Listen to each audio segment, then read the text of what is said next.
The fair was set to officially close on October 31st, a Monday. The closing ceremonies were to be as grand as the opening. Instead, They became a show of optimism in the face of terrible events. On Saturday night, October 28th, Mayor Carter Harrison was at home. He could bask in the triumph of the fair. Harrison hadn't organized the fair, but his lively money-making spirit, even if a bit corrupt, was behind every part of it. Carter Harrison had made the expo a great success for Chicago.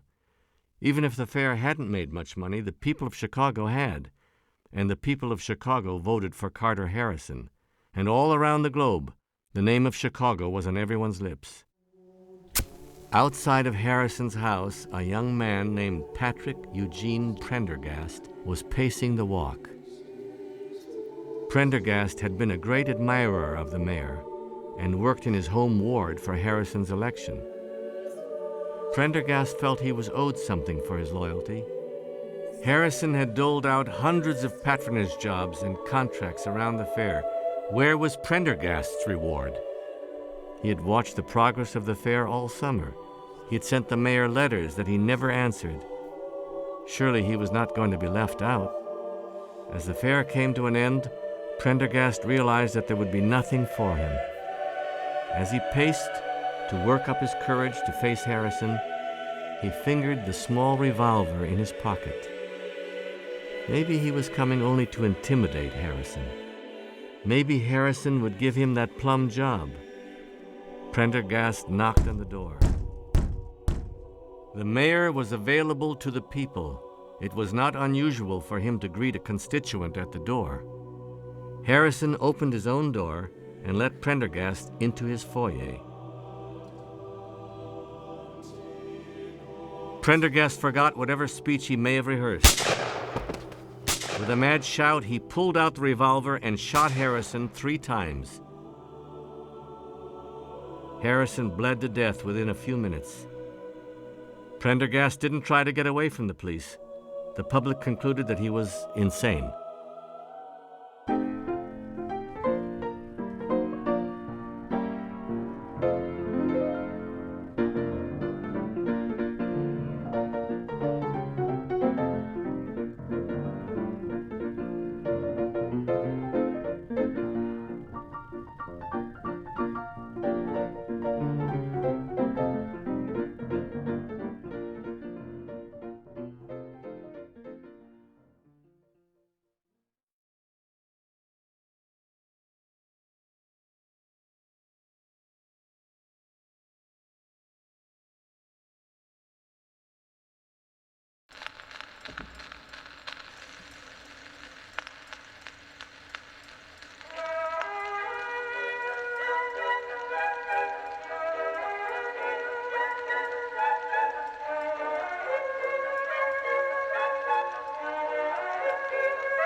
countries like France and Germany were great friends at the fair. So was America and the Arab countries from the Middle East.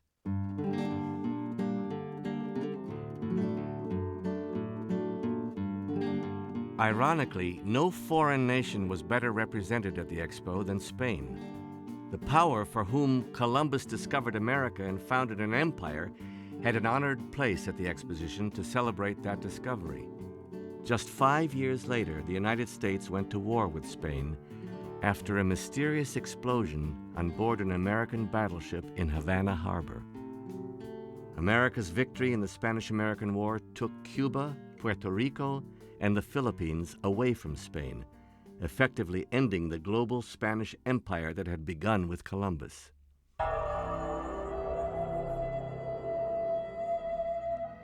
The expo was the first good look at all the world's civilizations at once, and many nations were out in public for the first time.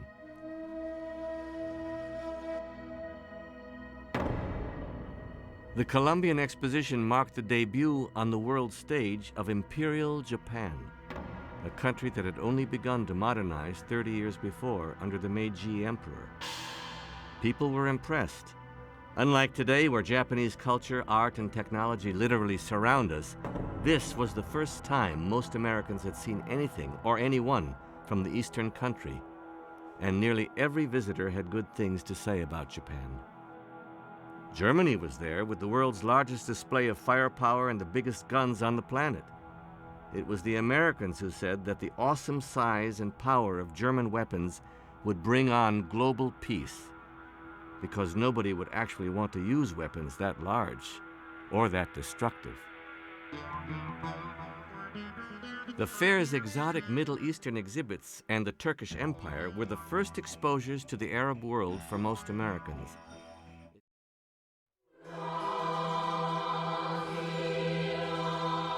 Christopher Columbus, who died a poor man in an ungrateful country after discovering America, was proudly celebrated by Spain at the expo.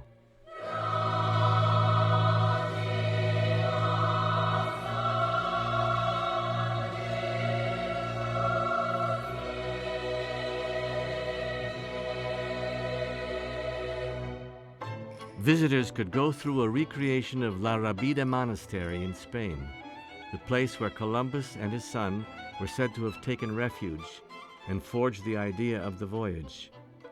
The monastery was in a place of honor on the lakefront, right next to the pier and the buildings of the Court of Honor.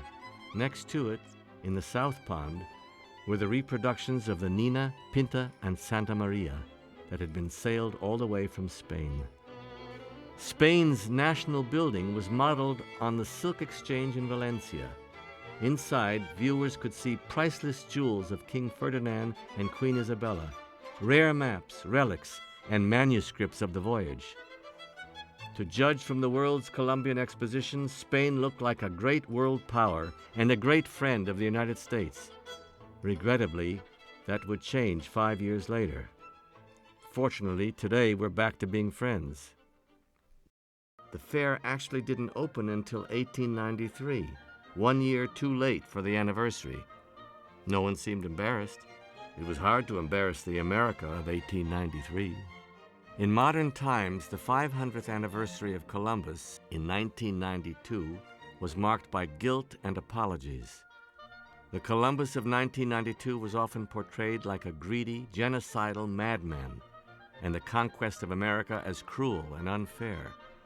But in 1892, Columbus was unabashedly celebrated as a hero, and the discovery of America was celebrated as a triumph, the most important event in human history, and the beginning of what one writer called the world's most transcendent immigration.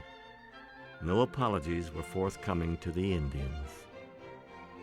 The Columbian Exposition was very consciously America's first fair on the scale and style of the European fairs. It would not just be about business. Like the French model, the fair was going to leave the world in awe of the United States' power, art, and industry.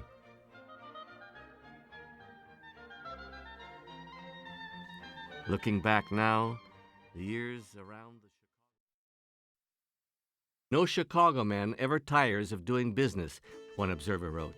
It was the world's biggest boomtown. Chicago had only existed as a city since 1837, when it was a small collection of buildings clustering around an old fort in the midst of a pestilential swamp.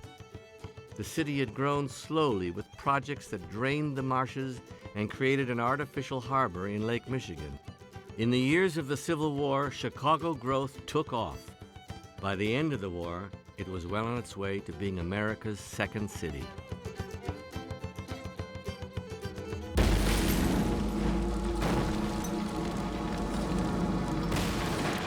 The Chicago fire in 1871 should have set the city's growth back for years, but it didn't. The Chicago fire was the world's largest fire. It destroyed much of the city, jumping from wooden building to wooden building to burn vast stretches in only hours. It was estimated that the fire destroyed $1 million worth of real estate every 5 minutes. But Chicago recovered quickly. By 1893, the population had grown to 1.5 million people, and the city continued to fill daily with new immigrants from Germany, Ireland, Eastern Europe, and Scandinavia. A growing population of African Americans had migrated to Chicago from the South.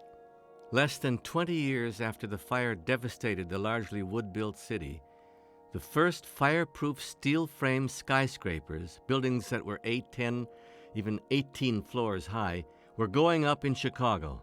The word skyscraper itself, so associated with New York, was actually invented in Chicago.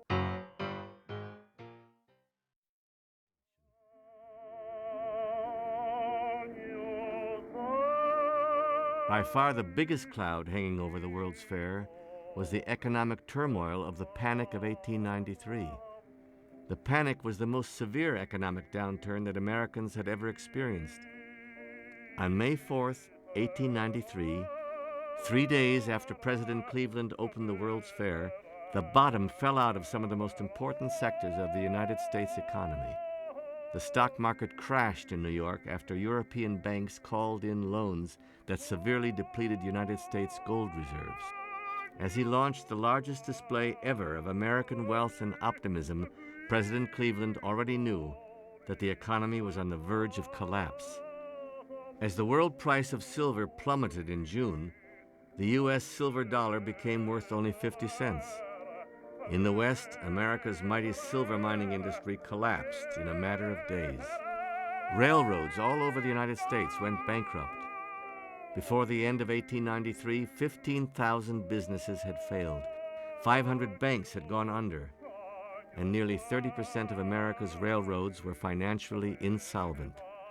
People lost jobs immediately after the crash.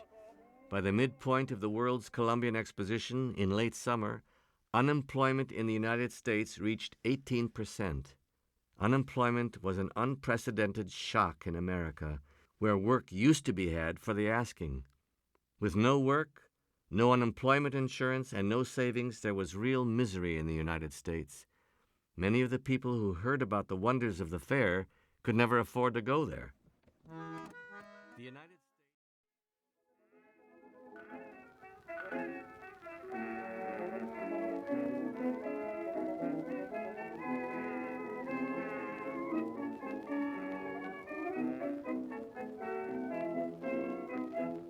The workers came from all over the world. The better-paid ironworkers and skilled carpenters tended to be native-born Americans, British, and Germans. The laborers were described as a vast army of Italians, Irish, and Slavs. Among the specialized craftsmen, the Italian plasterers had a high place of honor. A small army of Italians making staff, one observer called them. They were the ones who actually created the statues and decorations of the new Rome on Lake Michigan. For the most part, the men who built the White City have remained anonymous in the accounts of the fair. The back end of the agricultural building opened onto exhibits of American agricultural implements and prize animals in the stockyards. It gave this part of the fair the feel of old country trade fairs, but on a national scale.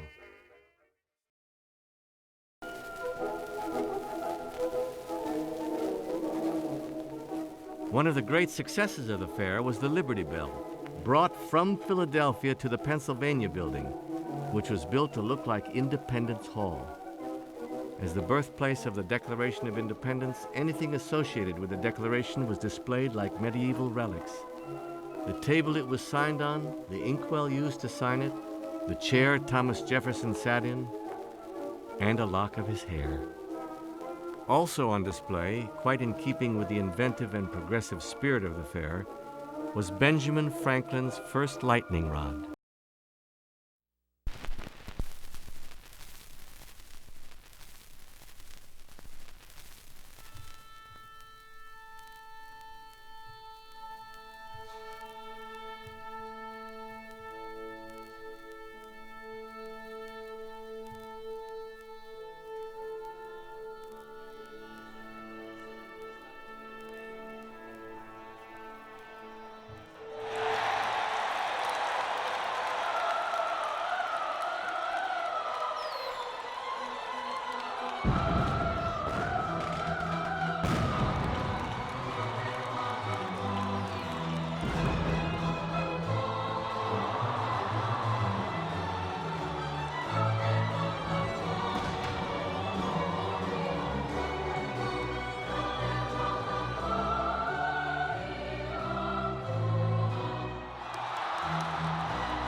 On the morning of May 1st, 1893, a crowd of over 300,000 people began gathering at a new city, built on the shore of Lake Michigan, 7 miles from downtown Chicago. The morning began gray and overcast, but around 10:30, the sky cleared.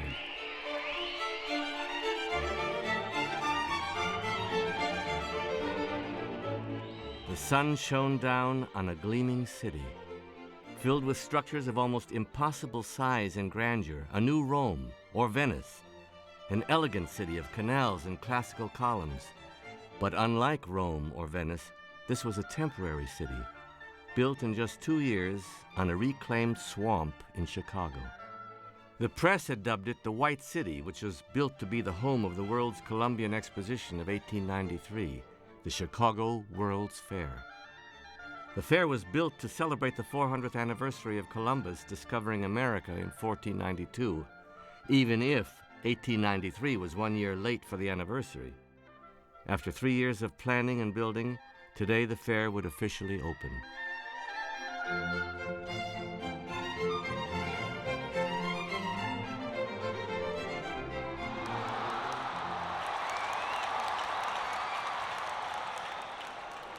The enormous crowd waited through the morning while a parade of dignitaries spoke from a platform in front of the fair's administration building, which looked like a slightly smaller version of the U.S. Capitol, sitting on the west side of a group of buildings known as the Court of Honor. 6 enormous, blinding white classical buildings surrounding a basin of water. A fountain sat at one end of the basin in the shape of a mammoth boat rowed by figures of classical allegories symbolizing Columbus's discovery of the New World. 2 other fountains flanking the administration building held a special surprise for later. At the other end of the basin rose a looming statue symbolizing the American Republic, a robed woman 65 feet high, crowned with laurel leaves and holding up an orb in one hand and a staff in the other. Behind her, on the east side of the basin, a portico of classical columns, known as the Peristyle, separated the Court of Honor from the waters of Lake Michigan.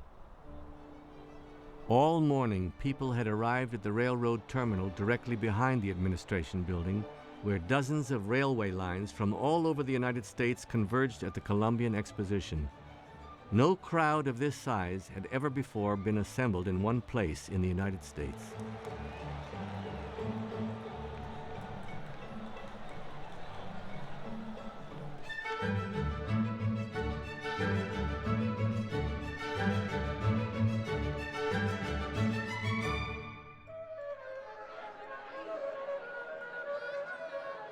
The enormous crowd found it hard to see the dignitaries speaking on the platform.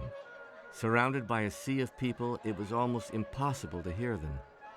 They could barely pick out Chicago's bearded and rotund mayor, Carter Harrison, a popular and corrupt booster of the fair. Toward noon, the familiar bulk and the bristling mustache of U.S. President Grover Cleveland made his way to the front of the platform. He announced that the Columbian Exposition would mark the amazing progress of the New World in the 400 years since Columbus landed, that it would show the world the glorious story of the United States of America, the unparalleled advancement and wonderful accomplishments of a young nation, the triumphs of a vigorous, self-reliant, and independent people. Cleveland concluded that we and our guests from other nations cooperate in the inauguration of an enterprise devoted to human enlightenment in the noblest sense, the brotherhood of nations. The president walked to a table covered with an American flag. On the table was an oversized gold telegraph key. The sun glinting off the key could be seen by every one of the 300,000 people in the crowd. Cleveland brought his hand down on the telegraph key.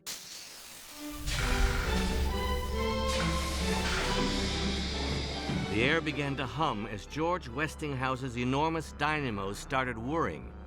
In Machinery Hall, the great Alice engine began to churn. All over the fairground, electric lights and engines turned on. The key set in motion, miles of shafting, innumerable engines and machines, and a labyrinth of belting and gearing. In the giant exposition buildings, the roar and hum of these modern marvels showed everyone that the fair was alive.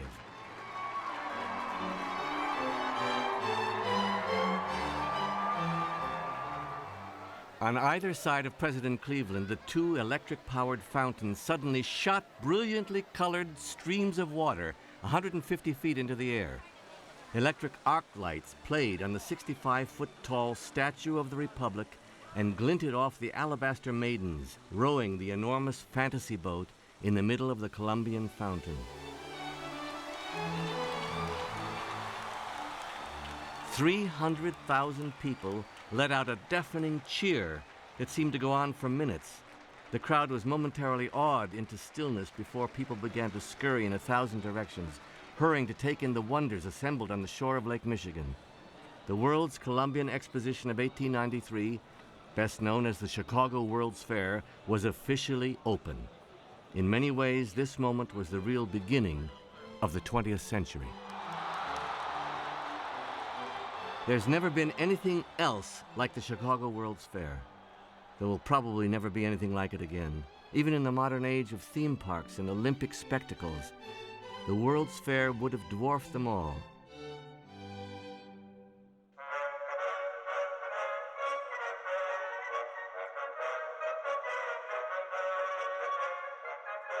The World's Columbian Exposition was the biggest World's Fair that had ever been held. In the size of fairgrounds and the number of exhibits, it was considerably larger than its nearest competitor, the 1889 Paris World's Fair, where the Eiffel Tower had debuted. The entire fair, with planning, construction, personnel, and operational fees, cost an estimated $22 million in 1893. If it can be assumed that the greatest cost was labor, and the average worker made 10 cents a day in 1893, with a total of 40,000 workmen working more than 1.5 years to build the fair construction alone would cost over several $billion today, let alone the massive costs of operating the fair for 6 months. And it actually made a small profit, thanks to the nearly 28 million people that visited the fair in its 6 months of operation. The expo was awesome in the sheer size of the buildings and the exhibits. One building alone, the Manufactures and Liberal Arts Building, standing in the Court of Honor, was the largest building in the world in 1893. The gigantic Choral Hall hosted the largest choir in the world, a staggering 2,500 singers. Gardens in the horticultural exhibits boasted 50,000 roses and 1 million tulips. The number of workers and visitors at the Columbian Exposition was so large that the fair printed its own newspaper. Exhibits included the world's largest lump of coal and the world's largest telescope. Chronicles of the fair are endless lists of things that were the world's biggest. The exposition influenced many of the coming century's innovators. Henry Ford was an enthusiastic visitor, as was Walt Disney's father. Architect Frank Lloyd Wright was there and drew inspiration for his innovative buildings from the Asian architecture at the fair. Even L. Frank Baum, the author of The Wizard of Oz, visited the fair and later modeled Oz's Emerald City on the fair's magical White City. The expo was not just about America.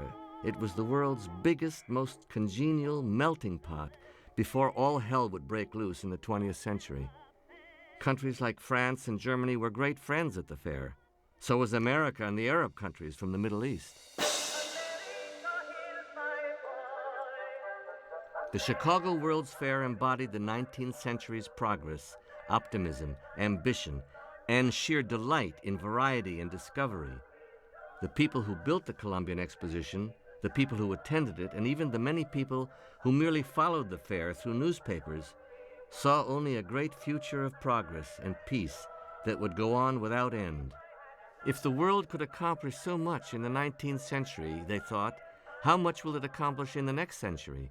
If all the nations of the world could come together in Chicago peacefully to learn from one another, surely the brotherhood of mankind could not be far off. Their hope was as fleeting as the fair itself. For all the grandeur of its buildings, nothing at the fair was built to last. What looked like gleaming white marble was actually a plaster mixture called staff that was spread over wood and iron frames. What looked like global peace didn't last much longer. After the World's Fair of 1893, America and the world would never be the same. The Columbian Exposition was not just a big party. It foreshadowed all that was to come in the 20th century, both good and bad. Which leaves us with the question, how did the fair come to be?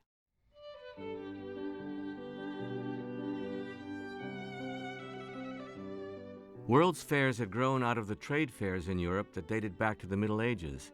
Towns and cities held fairs to show off their wares and to trade. In an isolated time, they were also great social events. Throughout the 19th century, World's Fairs were held throughout Europe, but it was the French who led the way in creating the modern World's Fair. Under the French, national glory became as important to the fairs as trade. The fairs became big parties and the place to introduce technological marvels that were on their way to the marketplace. Thomas Edison unveiled his phonograph and incandescent lights at the Paris Exposition in 1882. Then came the famous Paris Exposition of 1889. It was at that time the grandest World's Fair that had ever been held. 1892 was the 400th anniversary of Columbus discovering America.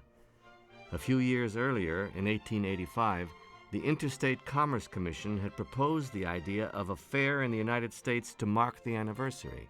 The monumental Paris Expo in 1889 gave the project a jolt, and by that fall, Congress was feverishly working on a bill to create a commission for the exposition, which would top Paris, of course.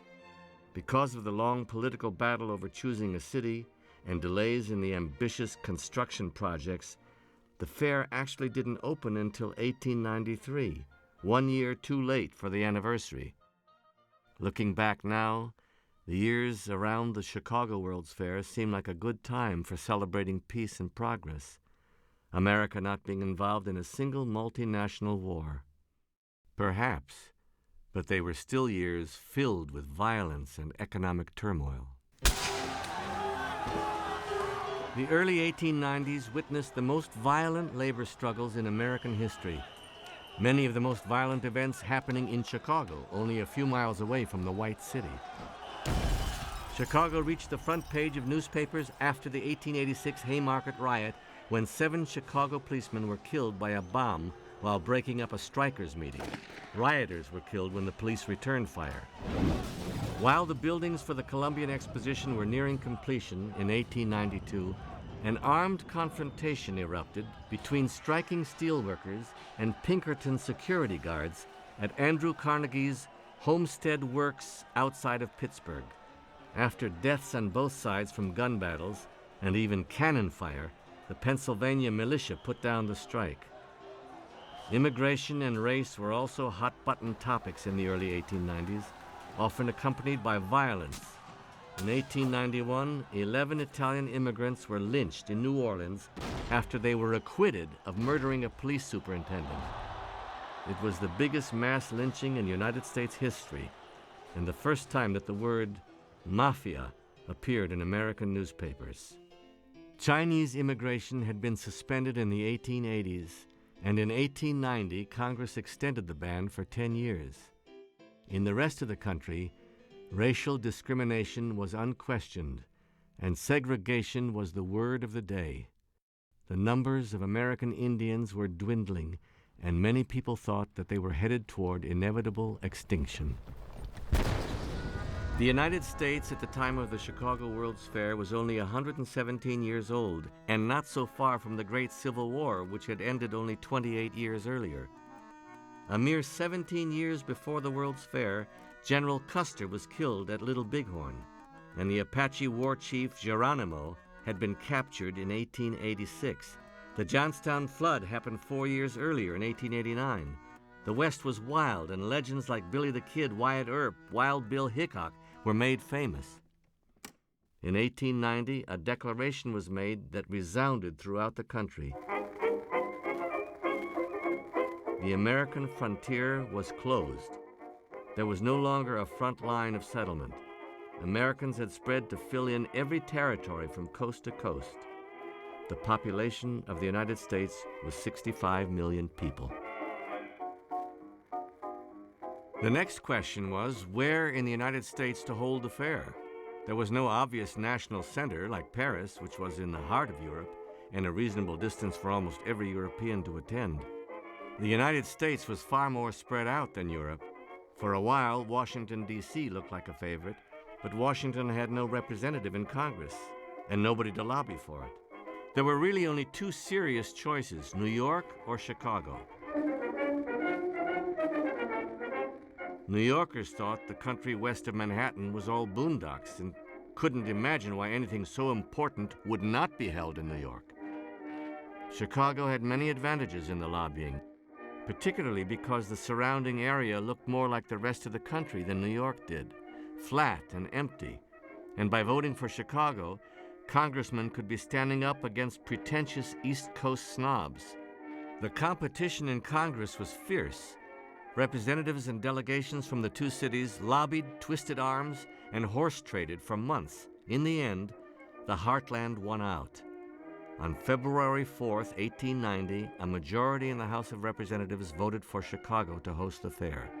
On April 25th, President Benjamin Harrison signed the Exposition Bill into law, creating a national commission to oversee the fair.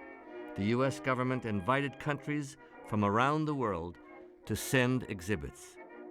The Exposition Bill politely skirted the question of money. No congressman was going to ask voters to pay taxes for some other city's fair.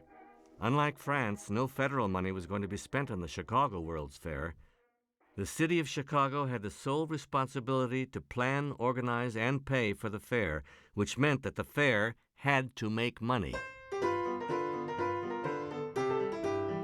The Exposition Company was formed and comprised of prominent money-making persons from the city, including Carter H. Harrison, Chicago's popular and cheerfully corrupt mayor, who was the director of the company. Carter Harrison knew how to make money, and he knew what the people wanted. They wanted fun, novelty, and a few glasses of beer. The fair would have trade exhibits, manufacturing exhibits, and cultural exhibits, but the directors did not turn up their noses at any exhibit likely to make a buck. This often brought them head-to-head with the National Commission. The Commission insisted on certain standards in the exhibits that threatened to eat into profits. Buffalo Bill's enormously popular Wild West show, for instance, which included Annie Oakley, the fastest female gun in the West, and scores of performing Indians, was deemed too lowbrow to be associated with the fair. In the end, Buffalo Bill pitched his tents just outside of the fairgrounds and made a killing. The busiest group of busybodies appointed by the National Commission were the women of the Board of Lady Managers. The genteel lady managers represented social propriety and American Protestant piety. The Columbian Exposition was to be about high moral purpose, not cheap fun, money grubbing, or lurid spectacles. The lady managers raised objections to everything. There was to be no nude art at the fair. There were to be no lascivious dances at the fair. There was to be no alcohol at the fair. The directors in Chicago fought each objection, seeing the upright ladies cutting into profits at every step. One of the most contentious issues was Sunday openings. The lady managers insisted that the fair close for Sunday. Faced with the prospect of losing a day of revenue every week, the directors came up with a novel idea that closing the fair on Sunday would only be increasing sin, because if visitors didn't go to the fair, they'd spend the day at Chicago's many bars and brothels. In the end, the Chicago directors won nearly every dispute with the lady managers. The fair would be open Sundays, booze would flow like a river, risque art would be proudly featured, and dancing of such vulgarity never before seen in America would bring in the customers for 1,000 miles around. Nothing could be allowed to trump the need to make the fair pay for itself. At the World's Fair of 1893, almost every kind of attraction would be fair game.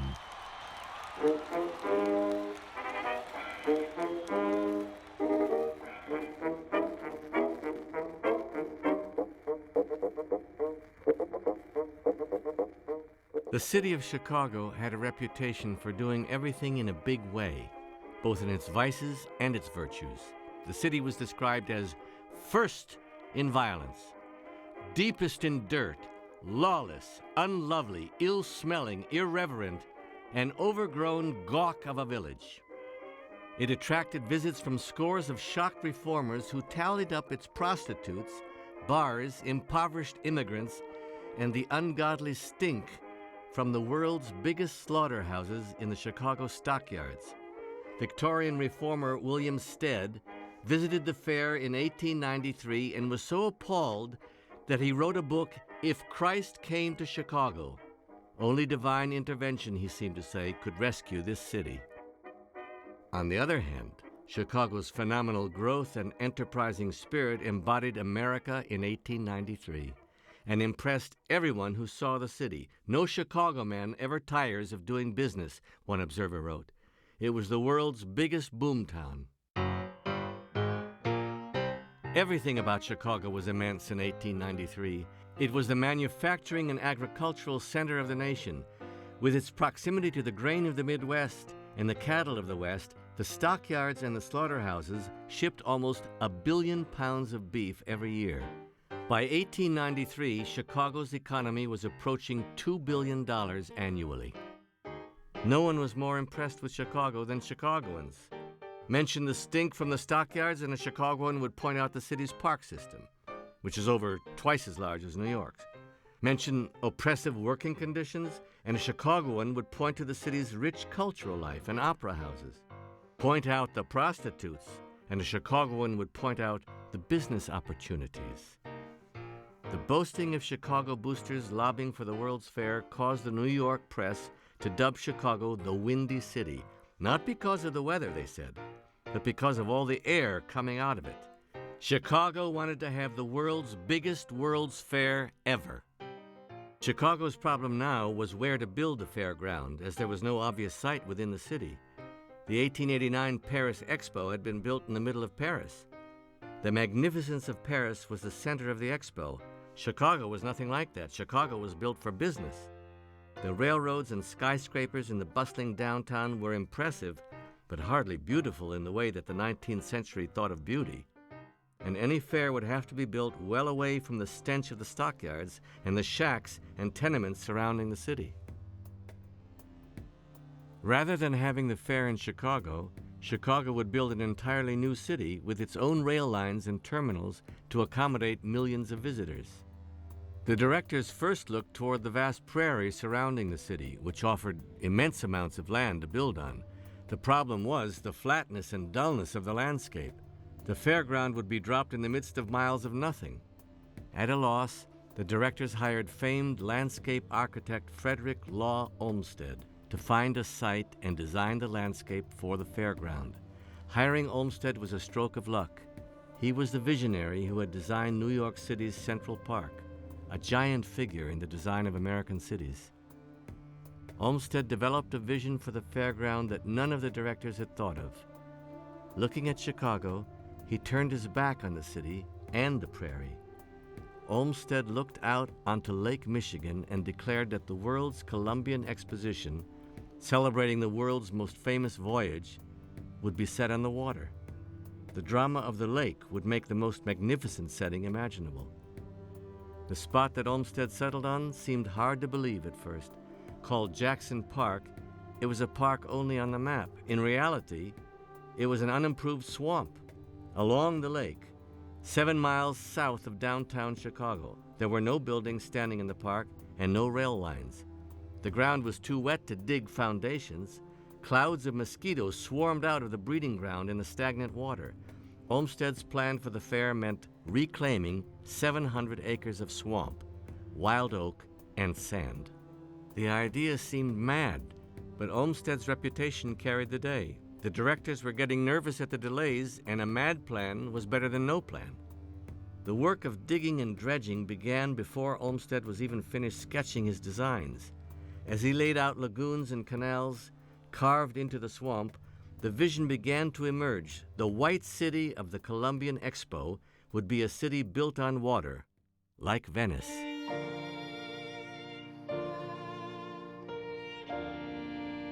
Venice was not only the inspiration for the fairground, the builders had to use many of the same techniques to create it. Because the ground was too wet to dig, laborers had to create foundations for the buildings by driving vast forests of wood pilings deep into the mud.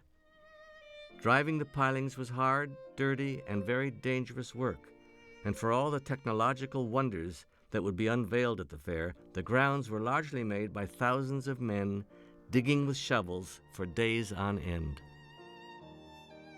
In the end, they dug and reshaped over 600 acres and paved 1.5 miles of beach. They built a 1,500-foot pier out into Lake Michigan. As the land emerged from the water, workmen spread loam to grow grass and planted thousands of flowers, trees, and shrubs. Meanwhile, as the landscaping was going on, the directors commissioned the Chicago architectural firm of Burnham and Root to design the main buildings for the fair. Architects from all over the United States and the world were asked to submit designs for fair buildings. Construction of the buildings began as the groundwork was still in progress, and throughout 1891, the Venetian landscape of the White City began to emerge from the mud of Jackson Park. In 18 months of working around the clock, the carpenters, bricklayers, painters, and plasterers raised every building and sculpted every statue on the fair site. What was truly remarkable about the main buildings was not just the designs, but the techniques developed to build them. It wasn't possible to build conventional buildings of this size in such a short time. Besides, the buildings were never meant to last longer than the fair.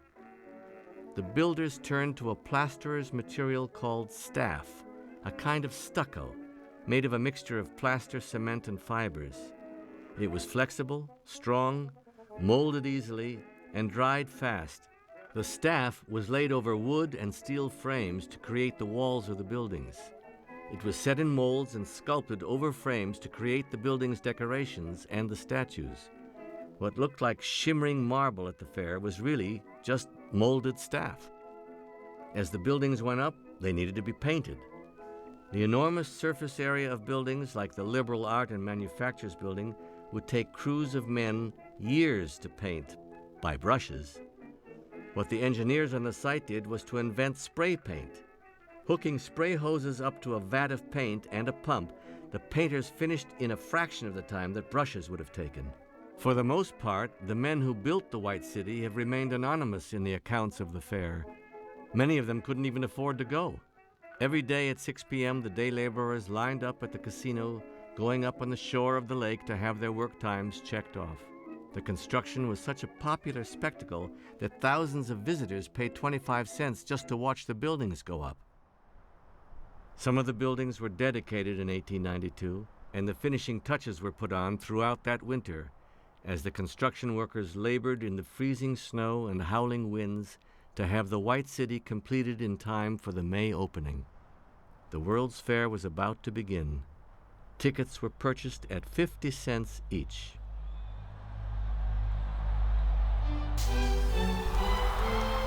After President Cleveland hit the key on May 1st, every fairgoer asked where to go first.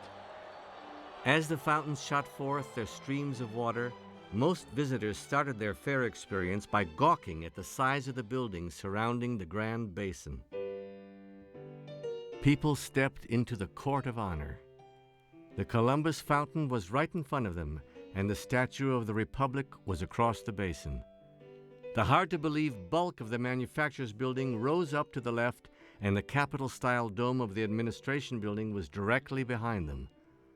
All around the basin were the buildings that looked like Roman temples, the gods of America's strength, the Agriculture Building, the Machinery Building, the Mines Building, the Electricity Building.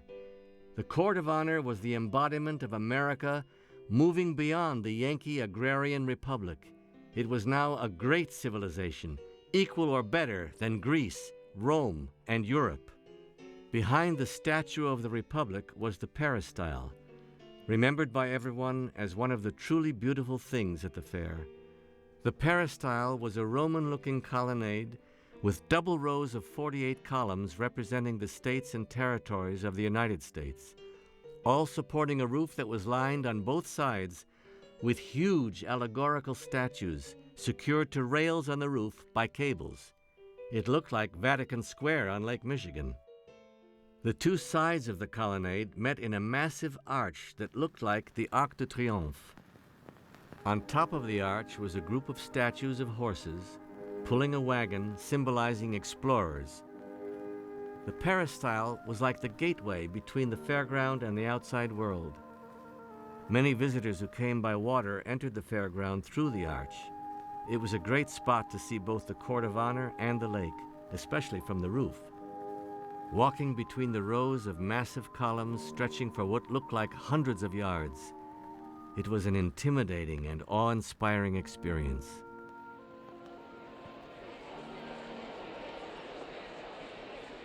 Mobbed by the crowd surrounding the Grand Basin, many walked north to visit the exhibits of their own states. Just about every state and territory in the Union put up a building on the north end of the fairground. Visitors gazed with pride on the exhibits of their home states. With the unbridled boosterism of the 1890s, most states were not humble about showing off. The state buildings came in quite a variety of shapes, sizes, and degrees of flamboyancy, with historical exhibits and displays showcasing their local histories. The grander states buildings each tried to outdo the others, like the monstrous Illinois building. Just about every state had something to show, like the lavish New York building with its ornate banquet hall. Vermont's building wasn't remembered for being terribly exciting, and neither was Delaware's. Massachusetts was styled in the way that our forefathers would have styled their mansions, and Maine's was built of granite, wood, slate, and marble to demonstrate the state's resources. One of the great successes of the fair was the Liberty Bell, brought from Philadelphia to the Pennsylvania building. which was built to look like Independence Hall. California built an enormous old Spanish mission with exhibits that showed the lush, rich life on the West Coast. Like a vision of paradise, a fountain on the rooftop poured out streams of red wine. California's giant fruit displays were hard to believe. Among the various citrus sculptures, there was a knight on horseback made out of dried prunes, known as Sir Preserved Prunes. There was a Liberty Bell made out of oranges, lemons, and grapefruit, and a tower of 14,000 oranges. Every week, the fruit was given away when fresh fruit arrived from California. No place in America looked more bountiful. Most of the state's exhibits of products weren't found in their respective state buildings, but were located in huge displays, located within the main fair buildings surrounding the Court of Honor. The immense agriculture building had some of the most bizarre and entertaining exhibits at the fair, showcasing U.S. and global agricultural diversity and innovation. The exhibits stretched their imaginations to do something interesting with the crops, as there wasn't much to do with the food if it wasn't going to be eaten. At the center of a Midwest exhibit was a building made out of corn on the cob. Missouri sculpted a horse out of grains and oats. Other Liberty Bells appeared at the fair. Pennsylvania had one that was made out of wheat, oats, and rye. It was not impressive. Wisconsin's Dairyland contributed a bigger-than-life chocolate Christopher Columbus. But more popular, for the men at least, was the Schlitz Brewery exhibit. Pennsylvania, not content with the oddity of its wheat and rye Liberty Bell, contributed a map of the United States made of pickles. Silly as it may seem to some, the displays highlighted the food processing industries like Heinz Pickles that were making American food a national and no longer a regional business. The huge mines building on the north side of the Court of Honor held the displays of the wealth of America's mighty western silver mines, along with displays of precious gems from around the world, and the newfangled mining equipment of the day like this electric rock drill. Montana, whose silver mining industry was in free fall as the fair began, brought a solid silver statue of the figure of justice, modeled on the popular actress Ada Rahan. Silver girls were very popular. Colorado's display included a girl known as the Silver Queen, who was supposed to be 17, the same age as the state. There were exhibits of iron ore, copper, and petroleum. Salt was featured in many of the state's mining exhibits, including the Statue of Liberty carved from salt. And it was left to Missouri to recreate the St. Louis Bridge, entirely out of sugarcane. After sampling all the states, visitors could sample the world. Every country in what was known as the civilized world, and some that weren't, had exhibits at the fair. Most of the European nations built their own buildings, just to the south of the state buildings. A mini Europe, clustered behind the North Pool on the shore of Lake Michigan, with a dose of Latin America, Turkey, India, and the exotic empires of France, Holland, and Britain thrown in. These national buildings were meant to impress the fairgoers and to sell products. Visitors could sample the world with a dazzling array of food, clothes, art, and cultural exhibits. You could sample rare coffees and tropical medicinal plants at the Guatemala building. The British Victoria House, looking like a half-timbered English country estate, was a gentleman's club. You only got in by invitation or rank. If you didn't have an impressive calling card, you had no chance. The Canadian building was popular because of its location and the fact that they were friendly and far less pretentious than the British. The big spenders at the fair were France and Germany. France built a recreation of a wing of the Palace of Versailles with columns and great statuary, and then seemed unsure about what to put in it. Germany knew just what to put in its national building, a reconstruction of a medieval Bavarian town hall with an enormous imperial German eagle. In it were the crown jewels of the Kaiser's family, plus books and artwork. The National Building was only one of Germany's many attractions that caught attention at the fair. and proved to be some of the most popular. Christopher Columbus, who died a poor man in an ungrateful country after discovering America, was proudly celebrated by Spain at the Expo. Visitors could go through a recreation of La Rabida Monastery in Spain, the place where Columbus and his son were said to have taken refuge and forged the idea of the voyage. The monastery was in a place of honor on the lakefront, right next to the pier and the buildings of the Court of Honor. Next to it, in the South Pond, were the reproductions of the Nina, Pinta, and Santa Maria that had been sailed all the way from Spain. Norway built huge wooden buildings in the style of medieval churches. Even more popular was the reproduction of a 1,000-year-old Viking ship that the Norwegians built in Norway and sailed to the New World, a subtle reminder to Spain that the Vikings got here first. Sweden put up an enormous ornate wooden building that had been brought piece by piece from Sweden. The Brazil National Building was truly impressive. In 1893, Brazil was considered one of the richest countries in the world, and its exhibit showed it. Widely regarded as the most pleasant national exhibit was Japan's Hohoden buildings on a wooded island in the middle of the lagoon. The first real contact with Japanese culture was a surprise.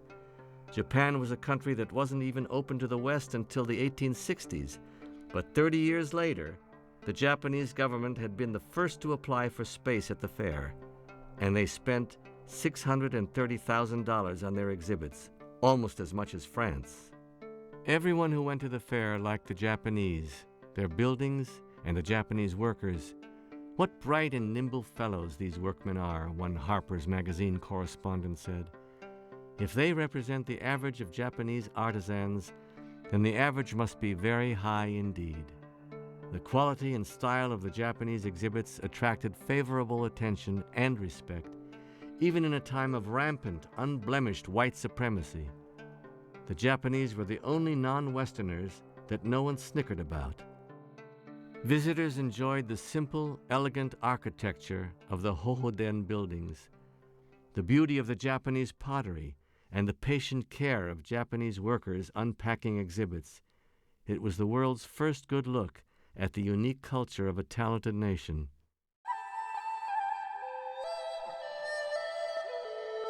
In the midst of the crowds and the hucksters in the fairgrounds, the Japanese Hohoden buildings and the wooded island was one place at the fair where people just relaxed and took a break. It was a spot for lovers, too. As the sun went down, the island was lit by little fairy lamps of colored glass arranged along the paths. Unlike the bright light of the electricity that drove the rest of the fair, the fairy lights were little warm colored oil lamps. Surrounded by the delicate flickering lights, with the white beams of the arc lights playing on the buildings across the lagoon, the wooded island was the one still spot where you could stop long enough to take it all in.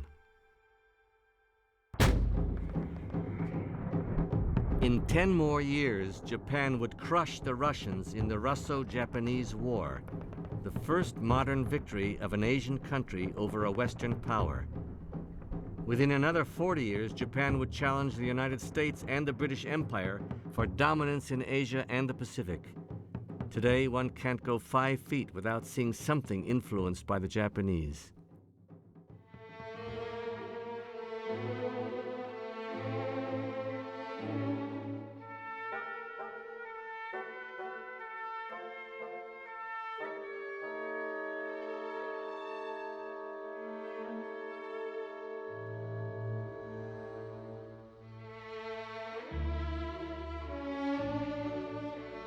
Just a short stroll south along the waterfront from the States and foreign government buildings, and you came across the centerpiece of the fair, the Manufacturers and Liberal Arts Building.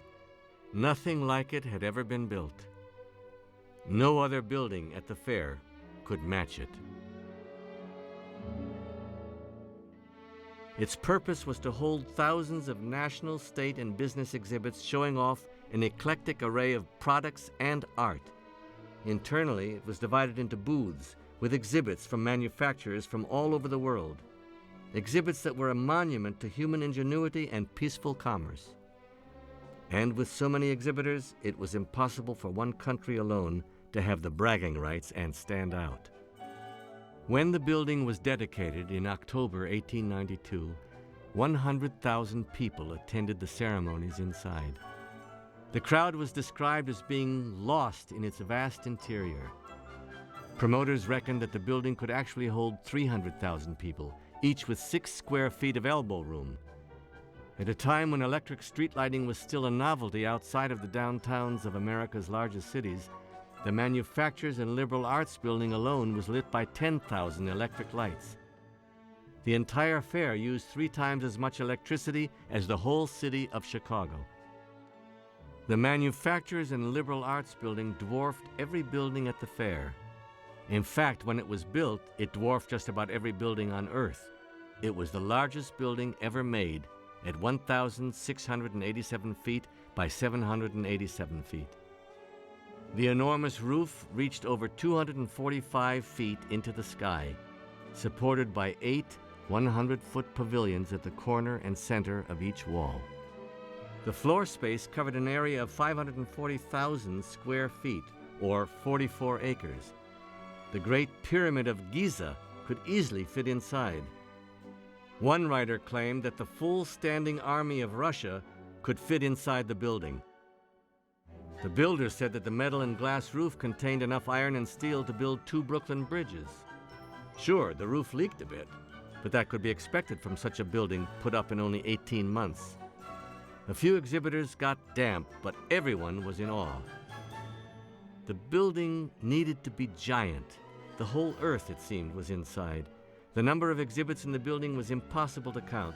There were hundreds of categories of exhibits: art, chemical and pharmaceutical supplies, paints, colors, dyes, varnishes, paper, stationery, upholstery, ceramics, mosaics, stone monuments, watches, jewelry, china, porcelain, glassware, furniture, stoves, clothes, musical instruments, more jewelry, medical supplies, dolls, asbestos, and firearms.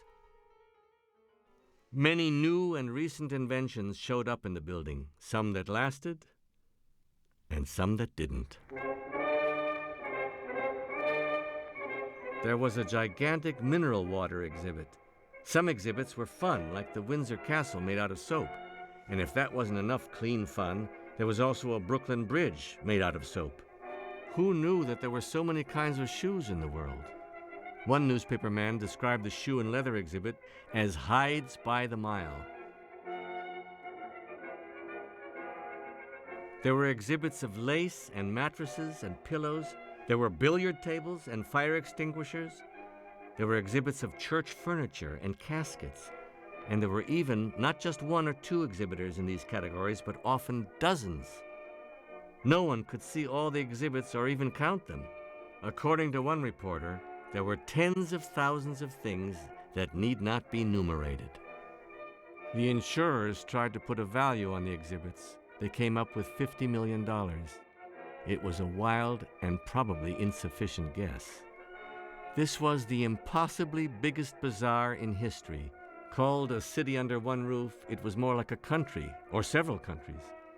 For many, the appeal of the Manufacturers and Liberal Arts Building wasn't just in its size, but in its overwhelming variety. Through the center of the building was a 50-foot wide aisle known as Columbia Avenue. In the very center of the aisle was a 120-foot clock tower built by the American Self-Winding Clock Company. It chimed on the hour with 9 bells that weighed 7,000 pounds. You always knew the time inside the Manufacturers and Liberal Arts Building. At one end of Columbia Avenue was the largest telescope in the world, the Yerkes telescope that had been given to the University of Chicago. It was 65 feet long and 70 tons. The most prestigious big national exhibits got spots close to Columbia Avenue: France, Britain, Germany, Austria, and Italy. But there was plenty of room for everybody. The German national exhibits were heavy on jewels: golden goblets, silver services, and a 9-foot vase which drew thousands of visitors. But one of the most striking German exhibits was one of the most humble: dolls. Venerable German doll makers sent a display of thousands of dolls, including a wind-up bunny that hopped, a cow that mooed, and a little lamb that jumped and baaed. For displays of jewelry, not Germany, not France, not England could compete with the Tiffany Pavilion. The Tiffany exhibit was one of the things in the fair that no one missed. There was a silver-encrusted toilet and the revolving gray canary diamond, which was virtually priceless. Italy, which almost didn't come, put on quite a show in the manufacturer's building. $40,000 worth of Venetian lace filled its own room in the Italian exhibit. Austria had a massive exhibit, packed with displays of ornate glassware, bronze works, Hungarian and Bohemian goods. The French pavilion was a highlight for the fashion-minded at the fair. It was 300 by 200 feet with 26 entrances, all leading to a different salon. One for furniture, one for fashion, one for silver, china, and porcelain. Fashion, of course, was a centerpiece. A salon full of wax figures wore the latest styles from Paris. A French display of furs included a carpet made of 35 otter skins.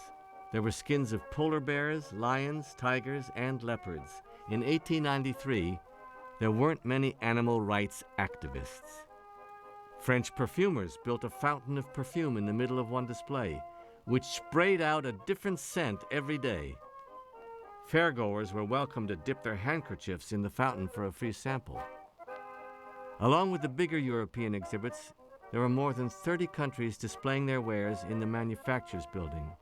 Countries like Siam, Argentina, Haiti, Zanzibar, and Bulgaria all put up their booths in America's Great Bazaar. No one saw everything in the manufacturer's and liberal arts building. It was too overwhelming. But every adventurous fairgoer who could fork over 25 cents went up in the Otis Hale Company elevator to the observation deck on the roof of the building. A waist-high chain-link fence kept you from going off the edge of the observation deck. But more than one fairgoer lost their nerve on the roof and quickly returned to the elevator. For those who could look down, it was one of the great spots to view the fair, like the top of the Ferris wheel or the wooded island. The deck looked out over the Court of Honor and the lagoon, with Lake Michigan behind. If you lingered on the roof until the sun began to set, you could watch thousands of electrical light bulbs switching on all over the fair. Next to you on the roof, the searchlights would fire up, beaming down onto the fair below. Out on the lake, the reflections of the lights rippled on the water. You can understand why the people who went to the fair described themselves as dumbfounded, in another world.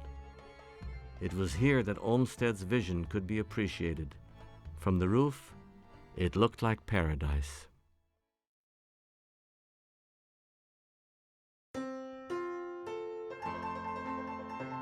In 1893, the widespread use of electric light awed fairgoers.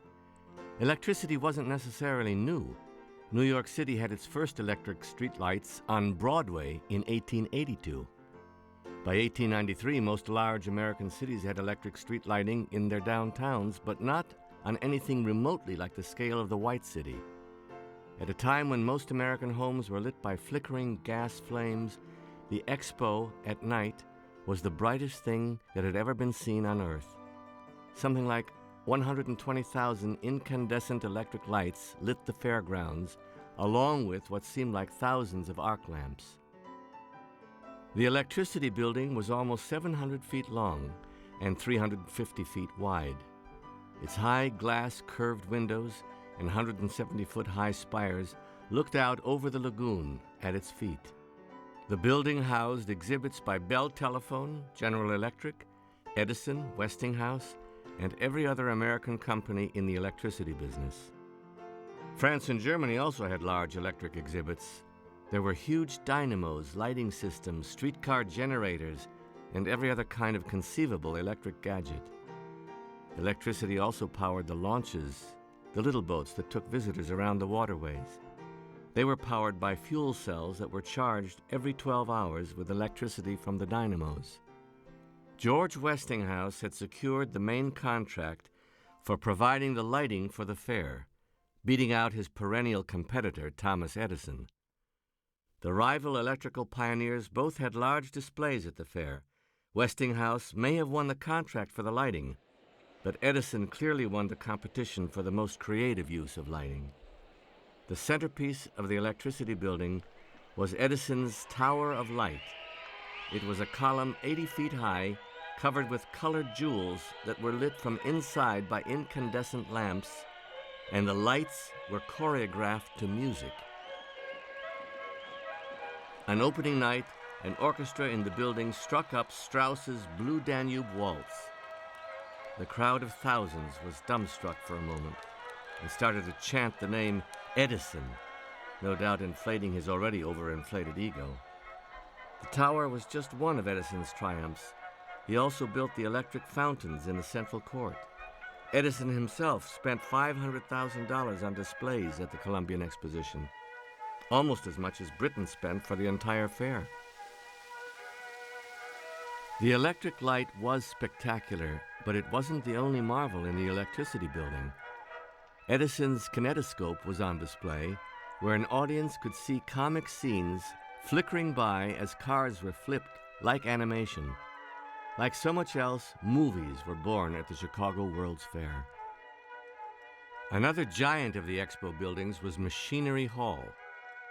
Sitting next to the administration building on the south end of the Court of Honor, the hall was over 4 stories high and 850 by almost 500 feet. The outside of Machinery Hall had the same towers and classical columns as the rest of the buildings in the Court of Honor, but the interior of the hall was anything but classical. The tools of heavy industry and every other kind of manufacturing were on display here. You might say that Machinery Hall created what was on display everywhere else. It was literally the engine of the fair. Almost all the electricity powering the rest of the fair was generated here. The power flowed through underground lines to light the fair, to power elevators, and to operate exhibits. The building literally pulsed with the unprecedented power of the Industrial Revolution. You could see every kind of machine in the world, from all over the world, all running in operation at once. Machines for making hot baths, machines for making candy, ice cream making machines, smokeless furnaces, rock drills, machines that washed windows and baked bread, the machines that printed the fair's newspaper, the Daily Columbian. The very latest mechanized looms turned out textiles. The very latest washing machines washed them. However, there was one great problem with Machinery Hall that kept it from becoming a popular exhibit. And the reason was simple. Machinery Hall was possibly the loudest place on the face of the planet. The sound of all the machines running at once, enclosed in one giant hall, was deafening. Few people could stand it for long, including the men who worked there. Just one printing press, or one turbine, or one steam engine by itself was loud. Multiply that by 100, and it was beyond human tolerance. Everyone at the fair enjoyed the electricity that the hall produced, but only a brave few could learn the secrets of the power hidden in its mind-bending noise. Electric-colored lights turned the water the colors of sunset, and fireworks exploded over the lake. For people of 1893, it was like being on another planet.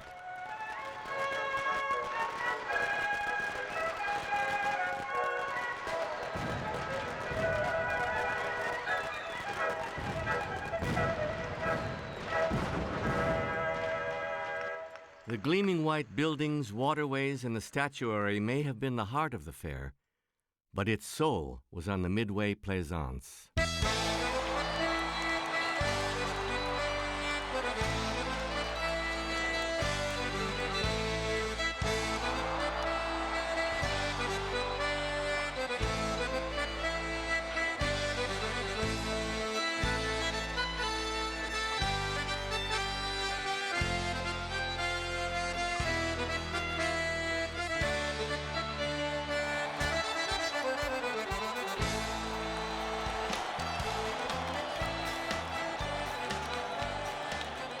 The Midway was a mile-long strip of park extending inland towards Chicago and away from the lake. It wasn't part of the official fair. It was separated by a line of the Illinois Central Railroad. The Midway was all paying exhibits, most of them 25 cents. It was where the fair recouped the operating costs of the brilliant buildings and fountains. The Midway was not classical. People experienced the world there, but it was not the very high-minded side of the world. It was about lowbrow fun, and therefore the Midway was the most popular part of the fair. It was just what the board of lady managers had worried about: exotic, vulgar, and full of beer and cigar smoke. One reporter passed it off as strange people on the Midway plaisance. Coming into the Midway from the 59th Street entrance, you came onto the Street of Cairo, the largest exhibit on the Midway. Hundreds of men, women, and children, theaters, camels, donkeys, and dogs. It was a recreation of a Cairo bazaar. Entrance to the bazaar was free, but all the attractions had a price. The camel rides, for 50 cents, were about the priciest. One great attraction in Cairo Street was people watching and booth shopping in the bazaar. Writers were fascinated with the variety of people. On the Cairo Street, there were street fights, wrestlers, boy acrobats, and musicians playing what one reporter called hideous music, squeaking along the thoroughfare. There were facsimiles of mummies and hieroglyphics of ancient Egypt. The street was cluttered with donkeys, magicians, and snake charmers. The Cairo Street was a place of unknown exotic pleasures for Americans in 1893. The theater put displays of sword dances, candle dances, and other dances that one lady visitor called weird and indescribable. Dancing girls were easy to find and very popular. For 10 cents, you could watch the woman, known as Little Egypt, do her famous danse du ventre, which became known for the first time at the fair as belly dancing. Some reporters tried to pretend that they weren't enjoying Little Egypt. One of them wrote, "Her beauty lessened in the Western imagination. No ordinary Western woman looked on the performances with anything but horror." But odds are that he really enjoyed it. Next door to Little Cairo, the Algerian theater featured what one writer called naughty girls from Algeria, who do the qytetit dance.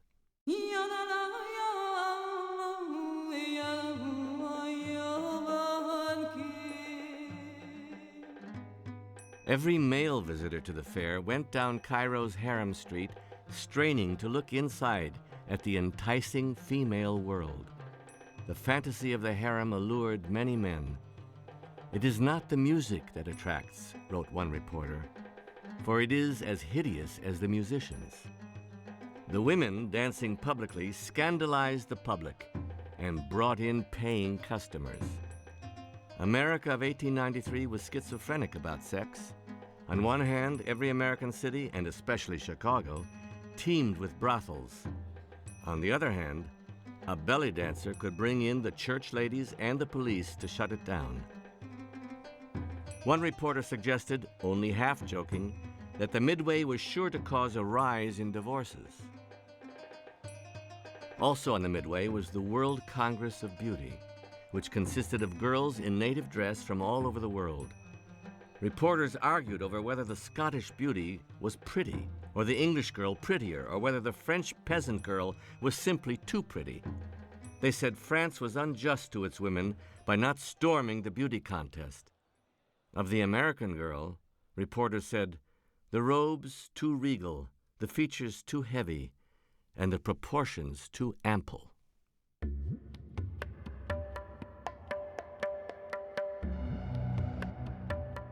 After the erotic thrills of the Middle East, visitors paid a quarter to visit the Dahomey village. Dahomey in West Africa had only very recently been conquered by the French, and reporters noted that they looked like they were still ready to fight. The Dahomeys were reputed cannibals. It was said that they were known to sacrifice prisoners or offenders and to serve them as a feast in honor of their king. Fairgoers were scared to death, but still flocked to see them. Everyone admired the fighting Amazon Dahomey women who had done much of the bloodiest fighting against the French. One reporter noted that they were not to be trifled with. The Dahomey exhibit fascinated people of the day who heard horror stories of the far-off African jungles. One exhibit in the village was labeled "The Hell of Serpents," a room full of writhing snakes. Few fairgoers went in. Rumor has it that the Dahomeys ate their own kin in times of food shortage. It was noted by several sources that their numbers diminished throughout the 6 months of the fair.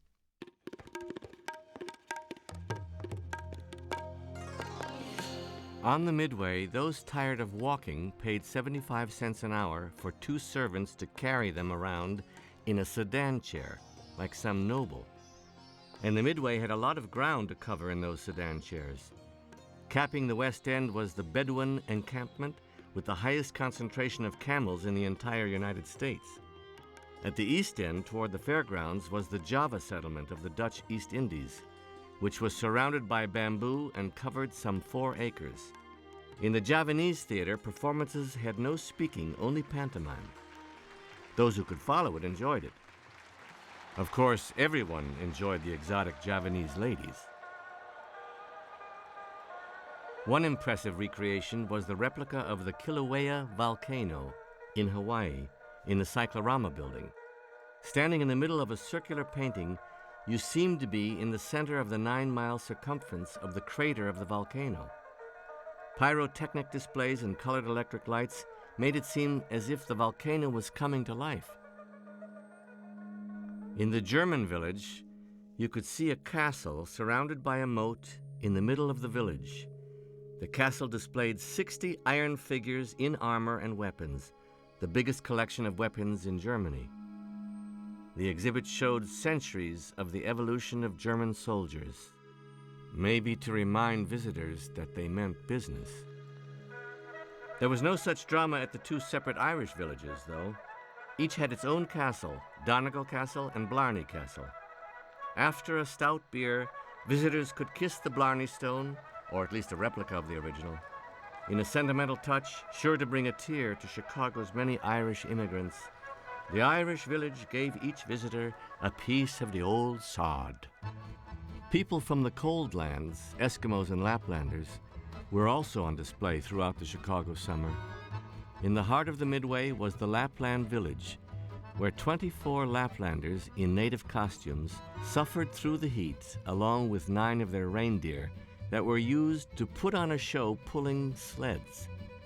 Most of the reindeer didn't make it to the end of the fair. The Eskimos and Laplanders didn't do well either. Most of them left after the summer got hot, and those who stayed didn't have much to do. Everyone was disappointed in the show. The sleds had wheels.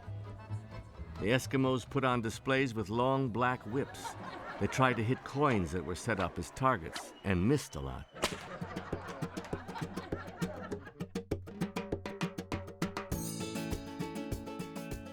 There were people from all different countries, cultures, professions scattered throughout the Midway.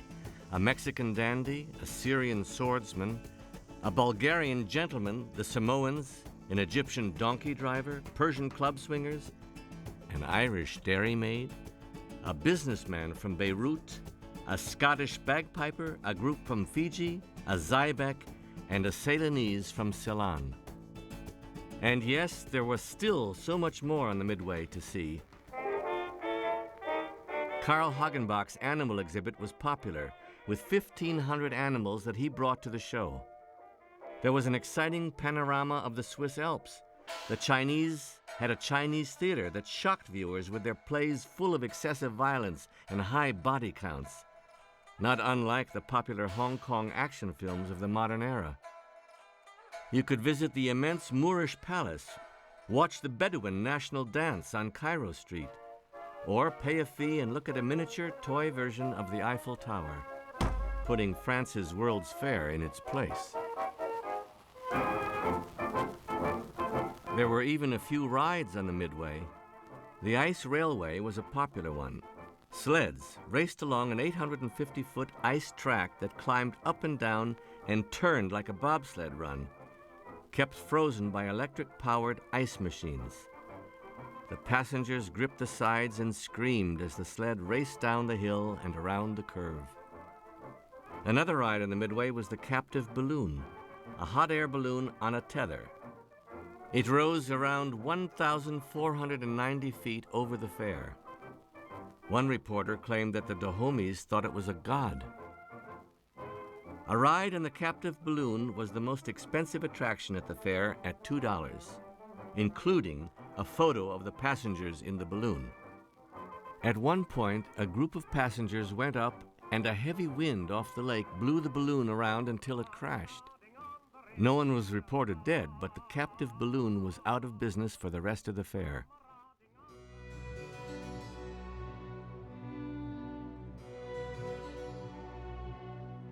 At the center of the rides, at the center of the Midway, was the colossal Ferris wheel. The original wheel was the largest ever built, at 264 feet tall, weighing over 1,200 tons. It dominated the skyline of the fair. No one could miss it. Ferris wheel cars today are two-seaters. George Ferris's cars were the size of small halls. 40 persons could fit in one car, 60 if they were standing. If any one thing was the symbol of the fair, it was George Ferris's wheel. From the start, the fair planners wanted to build an engineering marvel to top the Eiffel Tower, but no one could agree on a plan or a design. As the fair drew nearer, George Ferris approached them with his idea. George Ferris was a bridge builder from Pittsburgh. He'd come to Chicago with a vision that looked like a suspension bridge rising and falling, powered by steam and its own weight. One reporter called it a mighty bicycle. Ferris was persuasive and raised a lot of capital, so they granted him a concession. It became the most popular attraction at the whole fair. The wheel grossed almost $730,000 at 50 cents a ride. Opening in June, it paid for itself by September 1st.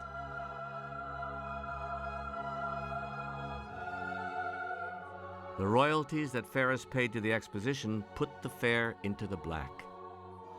The wheel was as tall as a 25-story building. 250 feet in diameter, it carried 36 cars, each 30 feet long by 13 feet wide. 2,000 people could ride the wheel at one time.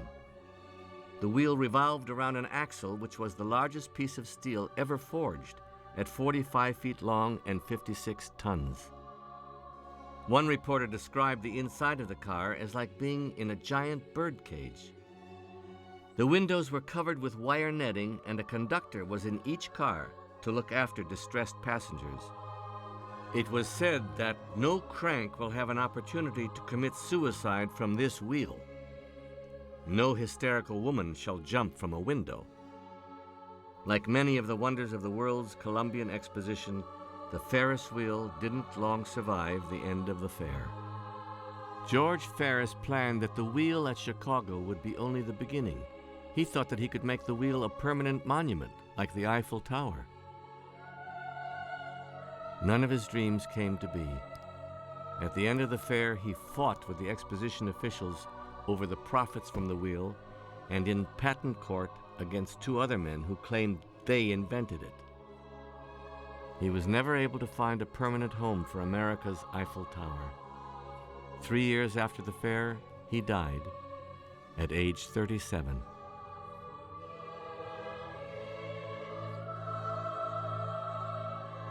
The wheel was put up one more time at the St. Louis World's Fair in 1904. After the St. Louis Fair, the wheel was broken up for scrap metal.